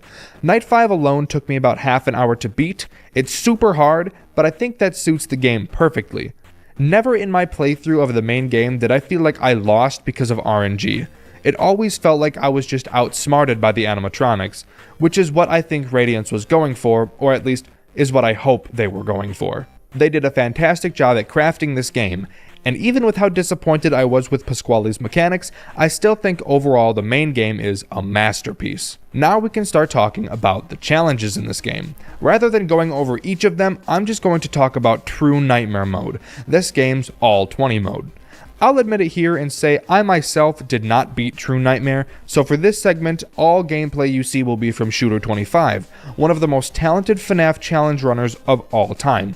Which is why you'll see this mouse icon on the side of the screen. It's something Shooter adds to his videos, and I think they're a really nice touch. Good job, Shooter. The fact you were able to complete this is astonishing. Let's go over each new character that is added in this mode alphabetically. The first new character is Dolly Dimples. She will appear in front of the player and sing. You have to hold down the control button to prevent her from deactivating your stage call switch. I love the idea of another character preventing you from doing something you need to do. I love how Mr. Munch prevents you from looking at the costume, and I love how the costume prevents you from closing the gate. So a character preventing you from using the stage call switch, in my opinion, is a great addition. However, I wish the way she prevents it made for a more interesting game mechanic. I totally understand there's not a whole lot of ways to add new unique mechanics in a game that doesn't have a whole lot of options, but I feel like the Radiance team could have thought of something a little bit more interesting than just another music box mechanic. However, this is a challenge mode, and for that reason, I'm not going to give this game much shit for it. Modern Chucky is another character added in the challenges. He works almost exactly the same as normal Chucky does. He'll make his way to your door and play a sound cue. Then you'll have to close the gate until he goes away. However, I actually think modern Chucky is a lot easier to deal with than regular Chucky is. Now, I know I said I never beat True Nightmare, but I did pour about 2 hours of attempts in. First off, modern Chucky plays a sound cue when he leaves, unlike regular Chucky, so that alone makes him a little easier. But he's always faster than regular Chucky is. You might think that would make him harder, but it really doesn't. On True Nightmare mode, his time to kill is 6 seconds, and that speeds up as you're closing the gate. Unlike regular Chucky, modern Chucky doesn't care how far the gate is closed. He just cares if the gate is closed or closing when his kill timer ends. Which means, yes, he will leave even if the gate has only been closing for half a second. I understand why he's like this, because if he wasn't, beating him would be almost impossible, but it doesn't make sense that he'll give up even if the door is still open enough to the point where he wouldn't even have to crouch to be able to get in, but that's nitpicky. The next character is Munch Jr., and well, he's a character alright. By far my least favorite character in the whole game, simply because his mechanic, I feel, is the laziest. Munch Jr. will randomly appear in your office sometimes, and when he does, you'll have to find him and click on him. If you don't click him fast enough, the next time you lower the camera, his stupid fat ass will sit on it and prevent you from opening it again, meaning Mr. Munch will absolutely eat your ass next time he attacks, and the costume will be free to fuck with your door as much as he wants. I don't think I really have to explain why this mechanic is so underwhelming, so I won't. And finally, we have the bear. The bear will start on the other side of the gate, slumped over. He will stay there until he decides to attack. He attacks by just standing up. Surprising, considering this guy is jumbo-sized. When he stands up, you have to flash your flashlight at him until he sits his fat ass back down. Not doing so in time will result in... You want to take a guess? Want to take a wild stab? What's that? Huh? Oh yeah. Yeah, you're exactly right. He fucking kills ya. Overall, another mechanic I'm not super wowed by, but again, I understand that they were adding characters to the gameplay loop from the main game, and that, in terms of adding new characters, there wasn't a whole lot of options for them, so again, not going to give them a whole lot of shit. And those are all the characters the challenges add, and yes, I do mean add. After beating the game, you actually don't have access to all these characters right away. Just like FNAF 2, there are multiple pre-made custom nights that you can play. After beating each one, you unlock one of the characters I mentioned previously, which I think is actually a really cool addition and is another example of how this fan game stands out from all the others. After beating True Nightmare mode, a cutscene plays. You're greeted to Costume, who grabs his face and takes his mask off, revealing a mirror showing what I can only imagine is Fred Andrews, the character you play as. Afterwards, it fades to black and the game ends. Overall, I think Five Nights at Chuck E. Cheese's is a phenomenal fan game. The Radiance team, as far as I've seen, has never put out slop, and this is one of many prime examples of that. The main game feels so natural to play and is terrifying all the way through. You always feel like deaths are your fault, not the game's, and finally beating those tough nights will feel like an enormous weight off your shoulders and is very satisfying. The challenge modes, while borderline unfair, serve as a very interesting set of challenges that adds all new characters rather than solely making the existing ones more difficult, and I think that makes this game all the more interesting. The atmosphere the game has is one I don't think many other fan games will ever be able to achieve, and I highly recommend you go play and experience this game for yourself. Also, go subscribe to Scooter25's channel. He is such a talented challenge runner who has way more achievements under his belt than just this. Also, go subscribe to Toy Bonbon Games, as I used their gameplay for a majority of the video. I've been Dexter, and I'll see you guys when I see you. Bye!